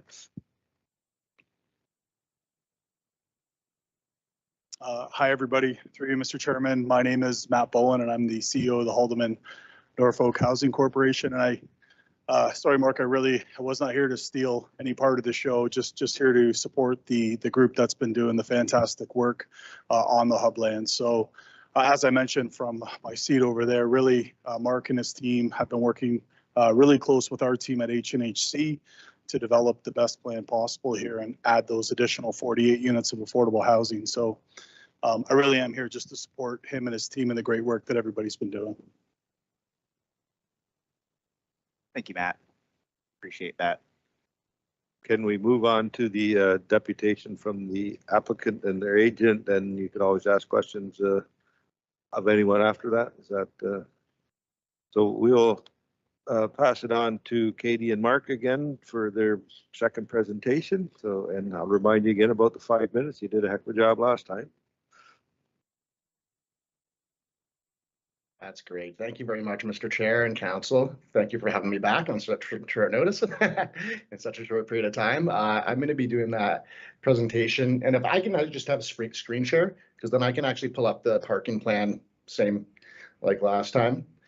So just taking you through this. Again, this is something that we're very excited about. Obviously, County Council is aware that we purchased the site from the county with best interest of the community in mind, and also are deeding back 1.5 acres to the Haldeman Norfolk Housing Corporation upon approval, and we will actually also be providing services to it as well in terms of through our subdivision. So really excited about this happening. Obviously, again, housing needs are really desperate these days, and prices have really gotten out of control. So just walking through this quickly. Site plan description, surrounding land uses, existing planning policy, and a description of the proposed developments. The subject lands are 24.3 acres. They're with the community of Simcoe as defined in the official plan. And obviously, as you know, Simcoe's the largest urban area in the county. Sprucedale Youth Center further south, to the north is Sprucedale Youth Center. To the east are single detached dwellings and agricultural land. To the south, residential with single. pause you. The staff are asking if you can put that into slideshow mode, whatever that means. Oh, okay, no problem. Let me just see here.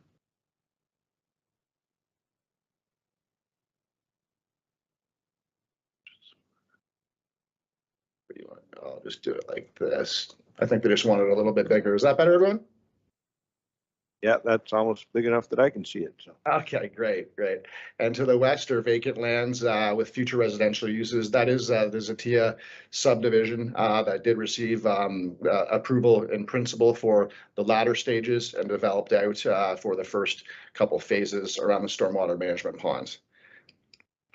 So in terms of existing planning policy, it is already designated in the official plan as urban residential. So that goes to the last councillor's question about if it was designated as industrial in the official plan. It's not. It does have the overarching residential designation, but the underlying zoning is the general industrial MG zone with the hold.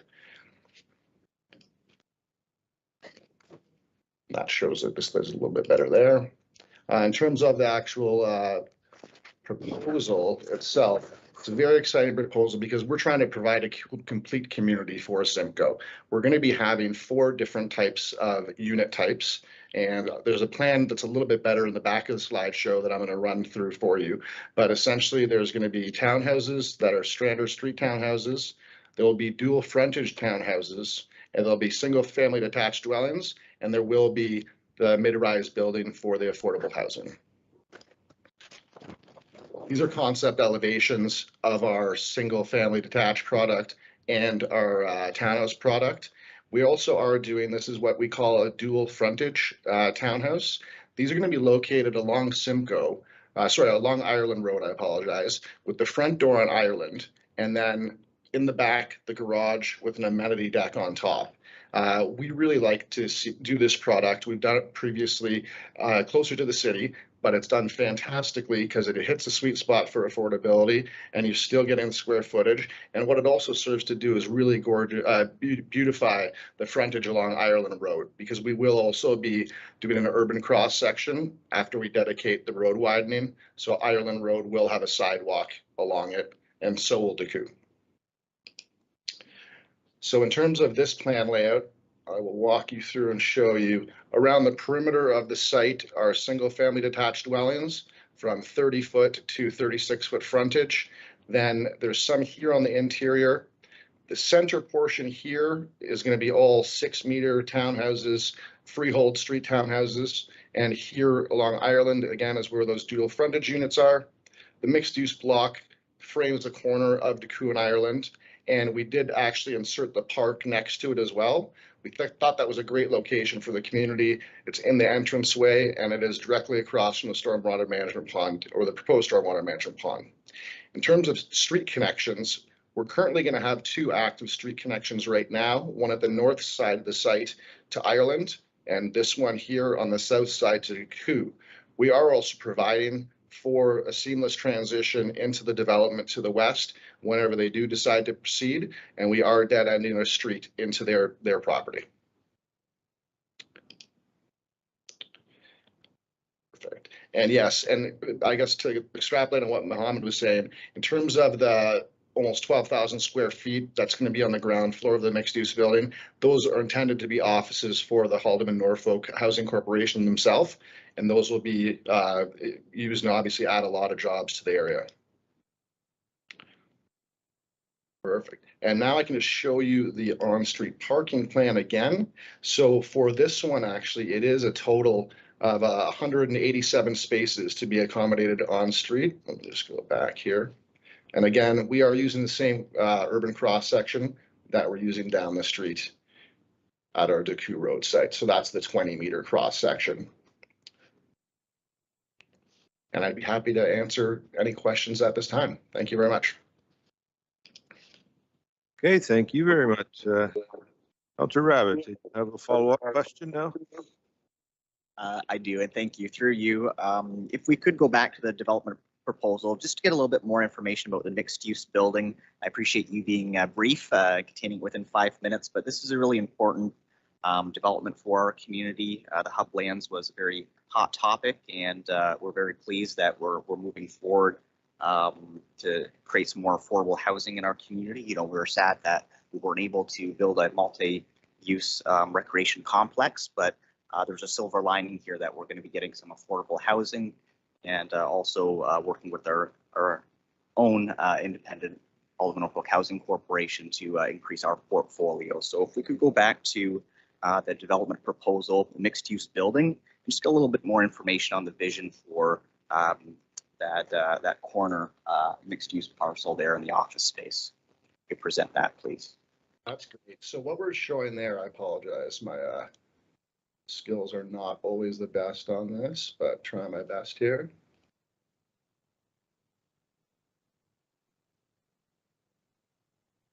So in total, there's going to be 48 residential units. That's going to be a mix of 1 and 2 bedroom units to obviously for affordability purposes, and 3 office units on the ground floor. The proposal, the site plan that Haldeman Norfolk Housing Corp has at this time proposes access actually just to Duku Road with an emergency access out to Ireland should it be required with crash bollards. And essentially, there's going to be surface parking, again, to keep the cost down. Underground parking is probably the most expensive thing to build in mid or high-rise developments these days. So there will be no underground parking, all surface parking as required for the units. And the building's also proposed to be 6 stories in height, I believe.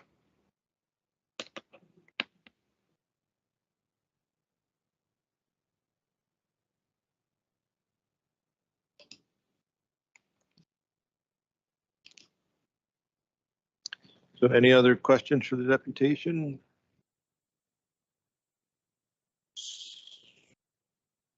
Mayor Chop, you have any questions, Mayor Chop or Councilor Michele? Okay, seeing none, thank you very much, Mark and Katie, for the presentation. Is there anyone else present that would like to comment on this? Come forward to the podium and identify yourself.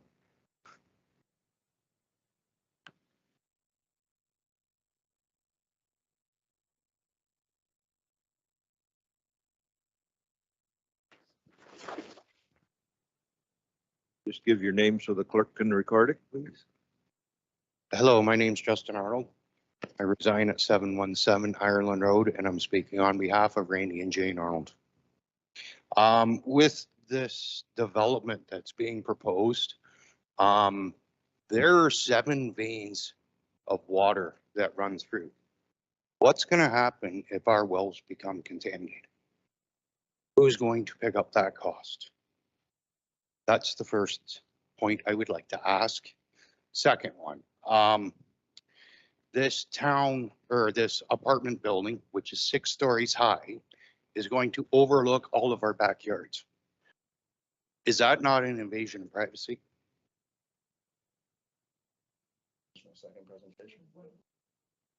And the third point, the road widening. Our mailboxes are on the west side or the west side of Ireland. Are they going to be relocated? And where would that be going?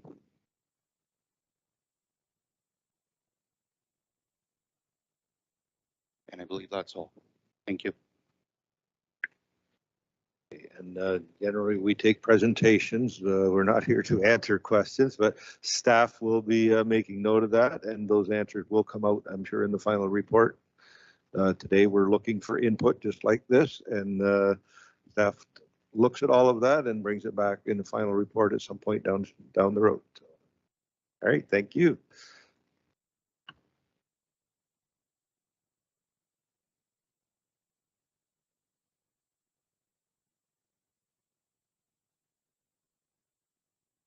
Okay, is there anyone else? If you could, you have to come to the microphone, otherwise nobody, you have to come to the microphone, otherwise the people that are on the screens can't. Yeah, but it works for every. I need to ask you to come to the podium and speak into the microphone so that it gets recorded and that anybody who's joining us electronically will be able to hear you.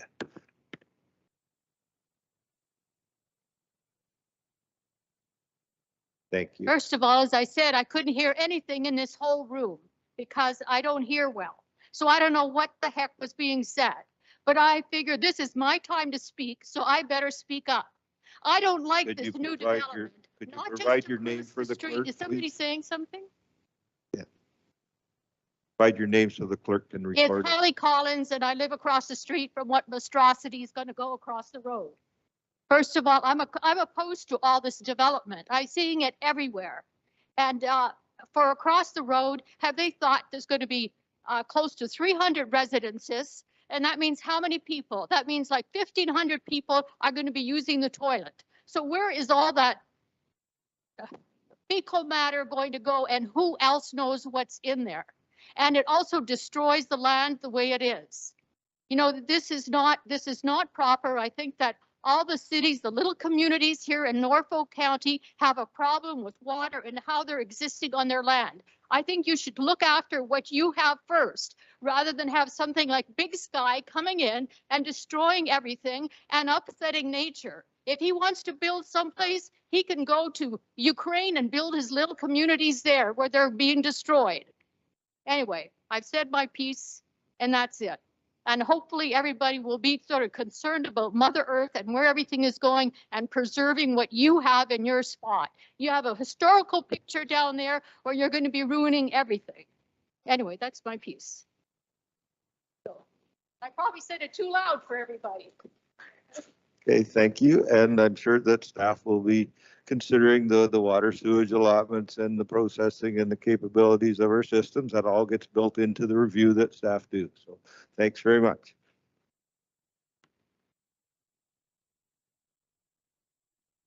Any other members of the public want to make comment? Just please come up to the podium and identify yourself for the clerk, please.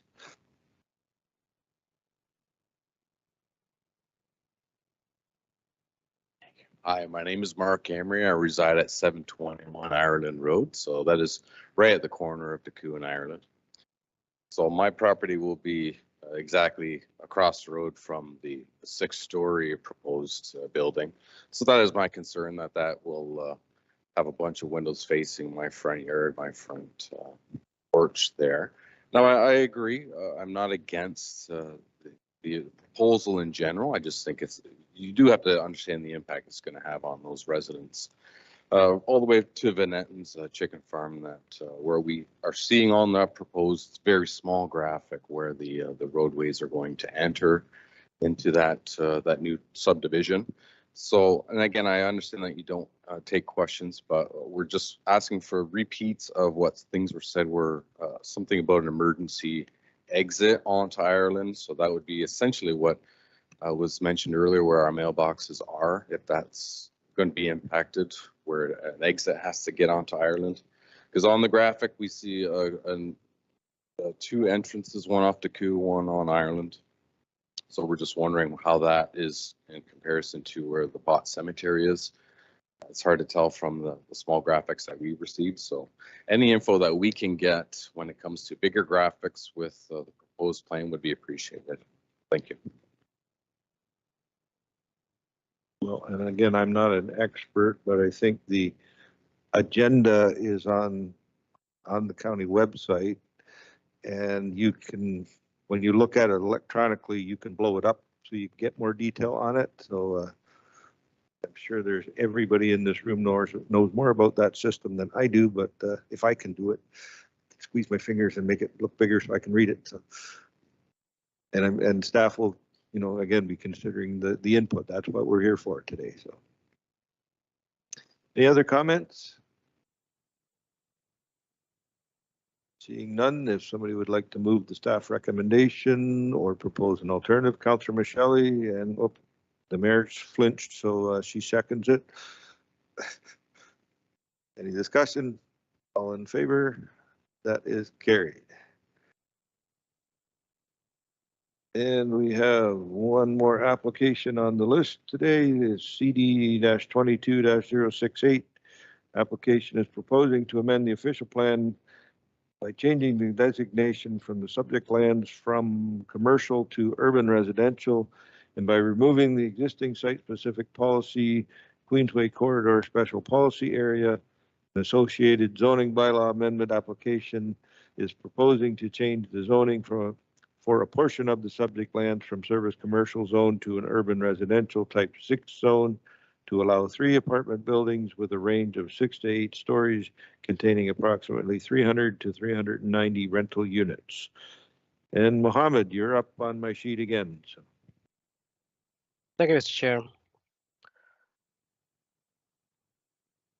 So this is a proposal of 3 rental apartment buildings on 6 hectares of land currently occupied by a commercial building. The subject lands are mostly vacant and accessed from Queensway East. To the north of the subject land, there are industrial lands with 60-meter buffer of a neutralized former railway corridor. To the east, there are designated commercial lands. To the south, there are commercial developments across Queensway East. And the west, to the west, there are mostly shopping center commercial zone. The lands are designated as commercial in the official plan. Therefore, to allow for the proposed development, an official plan amendment will be required. The site is also within the secondary center special policy area. This policy states that the planned function of the secondary center is to be a retail shopping node, primarily for the provision of foods, drugs, hardware, convenience, and general merchandise, and also personal and financial services. Secondary centers are not intended to offer the same full range of commercial activities as we have in the downtown area. The proposed development will be further reviewed to analyze the impact of changes of commercial designation to the planned function of the Simcoe urban area. The subject lands are zoned as service commercial, and in the zoning bylaw, it is a commercial use, so a zoning bylaw amendment is required. And the zoning change will be to urban residential type 6, which will permit the apartment uses. The proposal includes 3 rental apartments with 6 to 8 story building with a total number of 300 to 390 units. The proposed density is 50 to 62 unit per hectare. The proposed residential and visitor parking combined in 1.25 space per unit. The current requirement is 1.8 space per unit. The proposed amenities of this development include a 1-story indoor facility, a dog run fenced area, various outdoor open space, and a multi-purpose court. The proposed official plan amendment will change the designation from commercial to urban residential, and the proposed zoning bylaw amendment will change the zoning from service commercial to urban residential type 6. For this one also, we have received various technical reports, including a planning justification report, a functional servicing and stormwater management report, and a traffic impact study. We are still receiving technical comments from staff and agencies. For this one also, social service and housing supports the rental housing proposal. This development will drive an increased assessment value of the subject lands, and development charges would be applied if the development goes through building permit. Planning staff has raised a few questions of losing commercial land and requested consideration for mixed-use development with commercial component to explore. Staff will further work with the applicant on this issue. No public comments has been received so far. Few facts and figures on these. 5% cash and lieu parkland dedication will be applicable. Staff will further work with the applicant on the proposed parking ratio. Small portion of the subject lands are designated as hazard lands at the south end of the property, and no development is proposed on that land. Traffic study provided 5-year traffic volume projection and recommended a left turn lane on Queensway East. A total of 300 to 390 rental units will contribute to 15% target of multi-residential unit in Simcoe. 11-meter is the current building height requirement for the service commercial zone, and 6 to 8 story proposed building will need to be further reviewed. Allocation of water and sanitary services will not be confirmed or committed until a capacity is available, and it will be done through a development agreement. So our next step is to receive all technical comments reviewed by planning staff and work with the agent to address any technical revisions and policy concerns that we just provided. Staff recommend that this report CD 2268 is received for information, and any comments received for in this meeting will be considered for future recommendation report. That's everything for this application, and I'll be happy to answer any questions. Okay, thank you very much, Mohammed. Any questions for staff? Councillor Rabbits. Thank you, and through you. Mohammed, we have an old rail trail to the north of this property, and I just had a question. Is that, I know it's unmaintained, but what is the ownership of that, and has any consideration been made to perhaps have a connecting link? We've had commercial properties sort of lining that artery. I know that some people do travel down there to go to their job at different areas, and it kind of they're basically just there's no official connection point other than when you go all the way down to the end of the lane there. That's the only place that really exits out onto like a street face.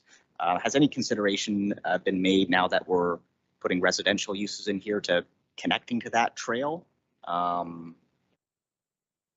Yeah, that's essentially my question there. I know that it is used and it's unmaintained. My question is, now that we're going to be having a significant amount of residents there, what's the future of that trail look like from a staff perspective? So, Mr. Chair, to the councillor, yes, we looked at that also. I think it is right now it is county-owned land. Initially, when the proposal came in the pre-consultation meeting, we were a little bit concerned about the adjacent industrial uses. But later on, once we found that there is a corridor which is currently used unmaintained, but potentially it can be an integrated trail network. So there is a potential, and I believe we'll get some comments from our forestry and recreation department also. I'm still waiting for their comments, but there is a potential that it can be connected to the development. Again, Councillor Rabbit. And a follow-up, if I may, much to Madam Mayor's comments earlier about parkland, would the green spaces and outdoor amenities, would these be managed through a property management company? Do we know, like I see a proposed dog park, for example, is in the example. Will these be on the burden of Norfolk County to maintain, or do we know if we have a condominium agreement sort of in the works to maintain these different amenities? So, Mr. Chair, to the councillor, this is unlike the other two applications. This is a self-contained development with 3 apartment buildings. So everything inside that development will be controlled by their own management. So the county will not be responsible for any maintenance inside. Councillor Columbus. Thank you, Mr. Chair. Mohammed, we're looking at over 300 rental units here. They are rental units from what I read in the report. And my question is with respect to the interior road system and waste pickup, garbage pickup. There's some talk on page 173 that there could be a future consent or plan of a condominium. So is this plan eventually to be a condominium apartment setup, or is it sole proprietorship company owned 3 buildings, 300 to 399 units? So, Mr. Chair, to Councillor Columbus, to my understanding, this is a rental apartment complex, which probably will not be a condominium, but I'll further request the applicant to provide more further information. So if it did turn out to be in a condominium down the road, we've seen that happen. Could would they take over the road system within that complex on that property and also the waste pickup? Through Mr. Chair, my understanding is, again, this is proposed as a rental apartment building, so everything inside should be one single lot with one management. If there is any condominium comes, then that would be a condominium application they have to apply, and then the question will come, it is not approved for condominium development. Okay, thanks for that. Thanks for that now. And I do believe we have the owner and the agent coming up next here. They can probably answer these questions better than our staff can. So any other questions for staff? We've got Councillor Van Andriessen and Councillor Taylor. So. Well, thank you, Mr. Chair, and through you. In the last little while, we've been hearing of a lot of new proposed development. The question is to staff, is there a running total and I don't expect it today, but I'm expecting something to tell me what are the numbers of proposals that are out there, just to give me an idea how many new developments we're looking at, how many new proposals of residences we're looking at in the county. It's when we start talking 300 here, 200 here, proposals for the future. Do you maintain a running total statistically wise? Through Mr. Chair, this is a very important question, and I think we discuss about that internally sometimes. To my knowledge, we don't have any at this moment, but we definitely will take that, and I'm not sure if Brandon want to elaborate that. Yeah, I would appreciate that you take it under advisement, only because it is important to know what you're looking at for residential development for now along the future, and if studies have been done to see if we are in the realm of the right number of buildings. So that's my question. If there could be some statistics gathered that way for in the future, not today. Mr. Sloan, could you follow up on that? Sure, through the chair. We do track for our urban communities and those that are serviced. We do have a tracking between development engineering and planning of all of the existing applications that we have in the pipeline or that are draft approved, along with those that are pending. The other aspect to this is exactly what we're looking for. We need housing in Norfolk, so we want more units in existing urban areas that have services or that are planned to have the infrastructure. This community, like, we're investing a lot into our interurban water system. And so we need to get the benefits of that, have very low vacancy rate for so long. So rental apartment, and that's kind of the theme today. We're hearing a lot about rental units. And so this is a good thing that we're bringing it forward. And it's a good thing for Simcoe, and it's a good thing for Norfolk that we have this. So we do have a list of what we have in the application stage. The challenge and where Mohammed was getting is the pending or the proposals. And so a lot of those are confidential. And so we don't necessarily publish a list of here's all of the pre-consultations we've had of what's coming. They're confidential right now. So, but we do have some information about that. Mr. Chair, and through you, just as a follow-up, the reasoning that I like to see statistics is I'd like to be able to make a comparison about how many low-cost housings are we offering in the communities. To me, there has to be almost in my mind a rationale of saying the ratio is this to this, because we want to make sure that we have housing available for everyone. So this is why statistics are good in my mind. Thank you. And Mr. Dicko, did you have a comment on that question, or has that been covered? No, Brandon did a wonderful job of giving my answer.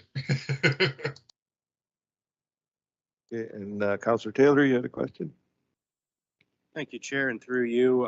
As we look at the access to this development from Queensway, I think it's going to be a good opportunity to look into how we can make that Donley intersection a bit safer. I know that there is a lot of concerns with that left turn there. It's one of the toughest ones in Norfolk. So just as we're looking at how that access to the development from Queensway can work, if there's a way we can tie it all into some strategy. Yeah, through the chair, I would ask that our development engineering staff take that into account as well, because we have looked at where this development is a little bit offset from where the Donnelly intersection is. And I believe that there is ultimately a left turn lane that's recommended on Queensway. And so how would the queuing of that work with this intersection? So that's a very good point from an operational standpoint. If there's no further questions, we do have two speakers registered, Carrie LaMarche, the owner, and Emily Elliott, the agent. Here, live and in person. It's been so long, right? I like how it's straightforward. It says talk, so that was great. Emily and I will try to stick to our 5 minutes, but happy to field questions, get into more details as and where are required. I don't know if the clerk can pull up the presentation for us. Amazing. I'll just say next slide to kind of whip through a few things. So as she's pulling that up, you know, we're pleased to share our plans for our rental apartment complex at 157 Queensway East. As everyone's talked about, there's a desperate need for housing. I looked up the statistic. You're actually sitting below 1% on the vacancy rate. And so, you know, we're here to bring that together. And so if we could flip ahead to the second page, I'm Carrie LaMarche. I'm the Vice President of Development with SkyDevco, and I'm here with Lorraine. And we've also brought Emily from MHBC, who's our planner on the file. We've listed our other technical experts who are involved in the project there for your knowledge, but we will speak on their behalf today with a summary of their findings. Moving on to who is Skyline. So Skyline is based in Guelph. We're a real estate development company that has been in business for over 20 years. We have 21,000 rental apartments that we own and operate across Canada, and that list grows. I think we celebrated 20,000 just last May. And so we're in this for the long run. We build for the long term. So we put in high quality products. I never build with wood. I want this to last forever. And it needs to be something that is durable. And so we put in quartz countertops and luxury vinyl flooring in every product that we build because we're in this to own and manage it for the long run. And so, no, there's no condo planned there. We are here for rental housing and to own and manage it for the foreseeable future.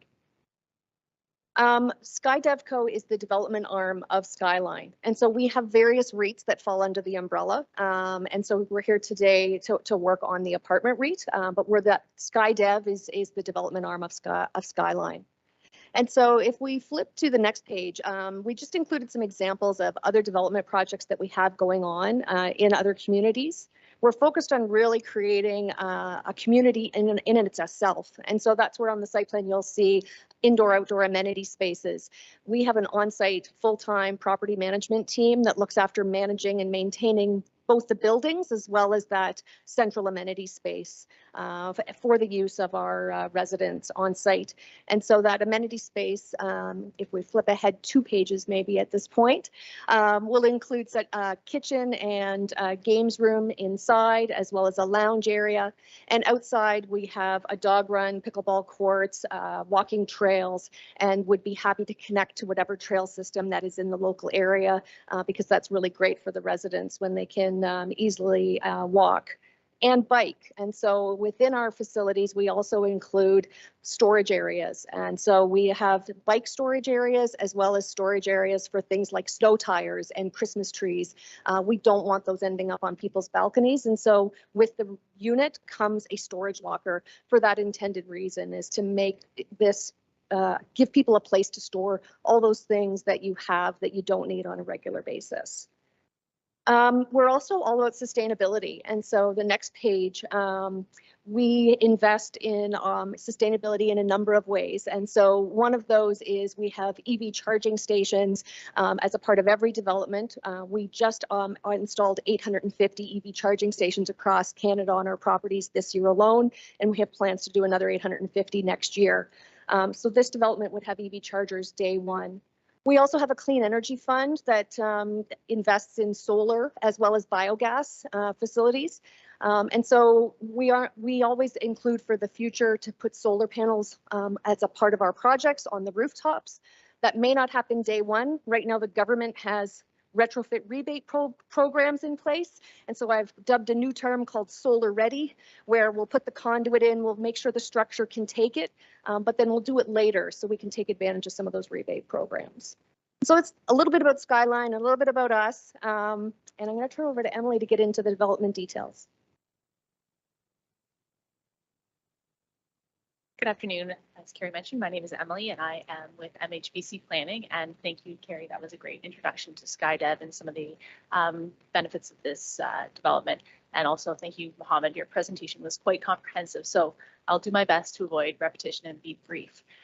So the site is located on the north side of Queensway East to the east of McIntosh Drive. It's mainly vacant, occupied by a small commercial building, and the northern portion of the site is currently agricultural lands. The southern portion of the site is hazard lands that is associated with the provincially significant wetlands on the adjacent properties to the east and west.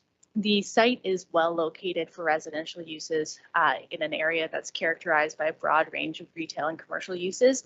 It's close to parks and trails, and schools are located in the vicinity, and it's also got great access to two transit routes, one on Queensway and one on McIntosh Drive. Next slide, please. As Mohammed mentioned, the proposal is for 3 6- to 8-story rental apartment buildings, which contain 300 to 390 units. The development will contribute to the housing supply and housing options and choice in Simcoe. And as Carrie mentioned, this is a proposed rental project with no plan of condominium proposed. The concept plan includes a substantial amount of outdoor amenity space, including dog run, pickleball courts, trails and seating, and an indoor amenity building as well. There is also a significant amount of open space associated with the hazard lands and an on-site stormwater management facility. Parking is proposed at a rate of 1.25 spaces per unit, and it's distributed across the site so that it's close to the units themselves. And the apartment buildings are situated to the northeast portion of the site. And the siting of the buildings allow for appropriate buffers to adjacent commercial uses, as well as the preservation of the hazard lands and the incorporation of the stormwater management facility on the southern part of the site. Next slide, please. This slide shows pedestrian and vehicular connectivity, which was a key consideration in developing the concept plan. So you see there will be vehicular access to McIntosh Drive through the adjacent commercial property, as well as vehicular access to Queensway. There's also in yellow, you can see all the pedestrian connections on the site. So it's a really integrated pedestrian network. Next. Oh, and there's also the bus stops are shown on that slide, sorry. Next slide, please. Mohammed did a good job at providing an overview of the official plan amendment. As you mentioned, we are proposing to redesignate the lands from commercial to urban residential with site-specific policies.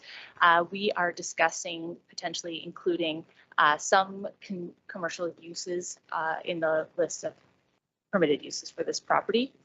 And one thing I would like to highlight on this slide is that the hazard lands on the southern portion of the site are intended to retain the hazard land designation. Next slide, please. The proposed zoning is, as Mohammed mentioned, R6 with site-specific provisions, and again, that maintenance of the hazard land zoning. Next slide, please. There were several technical reports prepared and submitted as part of this application. Technical reports included the planning justification report and D6 analysis, which looked at compatibility with surrounding commercial and industrial uses. There was also a functional servicing report, which demonstrated that servicing is available for the site, and a transportation impact study that looked at the impact on the surrounding road network, and as well as provided support for the proposed parking reduction. As Mohammed mentioned, there is a left turn lane proposed from Queensway into the subject lands. Next slide, please. And just to offer some conclusions to my presentation and Carrie's, the proposed development is consistent with the provincial policy statement. It conforms to the broader policy framework of the official plan. It contributes to the housing options and choice in the town or in Simcoe through the provision of rental apartment units, and it will result in the development of an underutilized site that's proximate to a range of uses that support residential development, including retail, commercial, and institutional and recreational uses. The development has been designed to support active transportation and public transportation, as well as good connections to the surrounding road network. And finally, the proposed development can be serviced by municipal infrastructure. So we'd be pleased to answer any questions at this time. Thank you. Okay, thank you very much. That was a little bit longer than our 5 minutes, but you've been waiting so patiently all day. I didn't have the heart to interrupt you. And you mentioned how it's easy with these buttons when all you do is say talk. I'm wondering whether we should have one that says listen once in a while. Right? So any questions for the deputation? Councillor Rabbits. Thank you, and through you. My question is about proposed prices for rents. So you have a number of existing properties. Can you give us maybe a high and a low of the range for rent that is with some of your current developments and where they're located? So the rent is really, there is a big range. Skyline focuses only in secondary and tertiary markets across Canada. And so this is our sweet spot. What I'd say is our rents are, you know, around $2 to $2.25 a square foot. That's sort of the range that we see. The development here, we're intending to have a mix of 1 bedrooms and 2 bedrooms as a part of the design, but we're in very early stages here of developing what that would look like.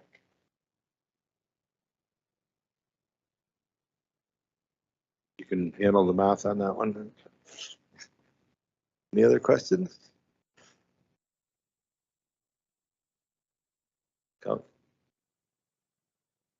Go ahead, Ian.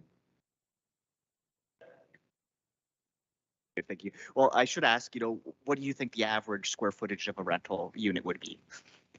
You're making the math very easy through you, Mr. Chair. We look at each market and design the size of it based on where we see demand. And so for a market like Simcoe, you know, the 1 bedroom might range in size from, you know, 600 to 700 square feet, and a 2 bedroom is probably in that 900 to 1,000 square feet, somewhere in there.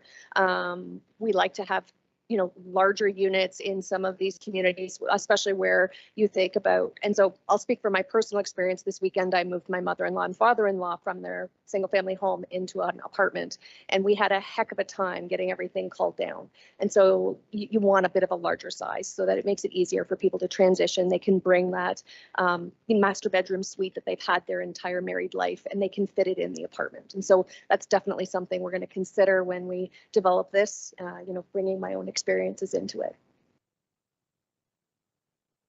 Sir Taylor. Thank you, Chair, and through you, just thoughts on accessible units.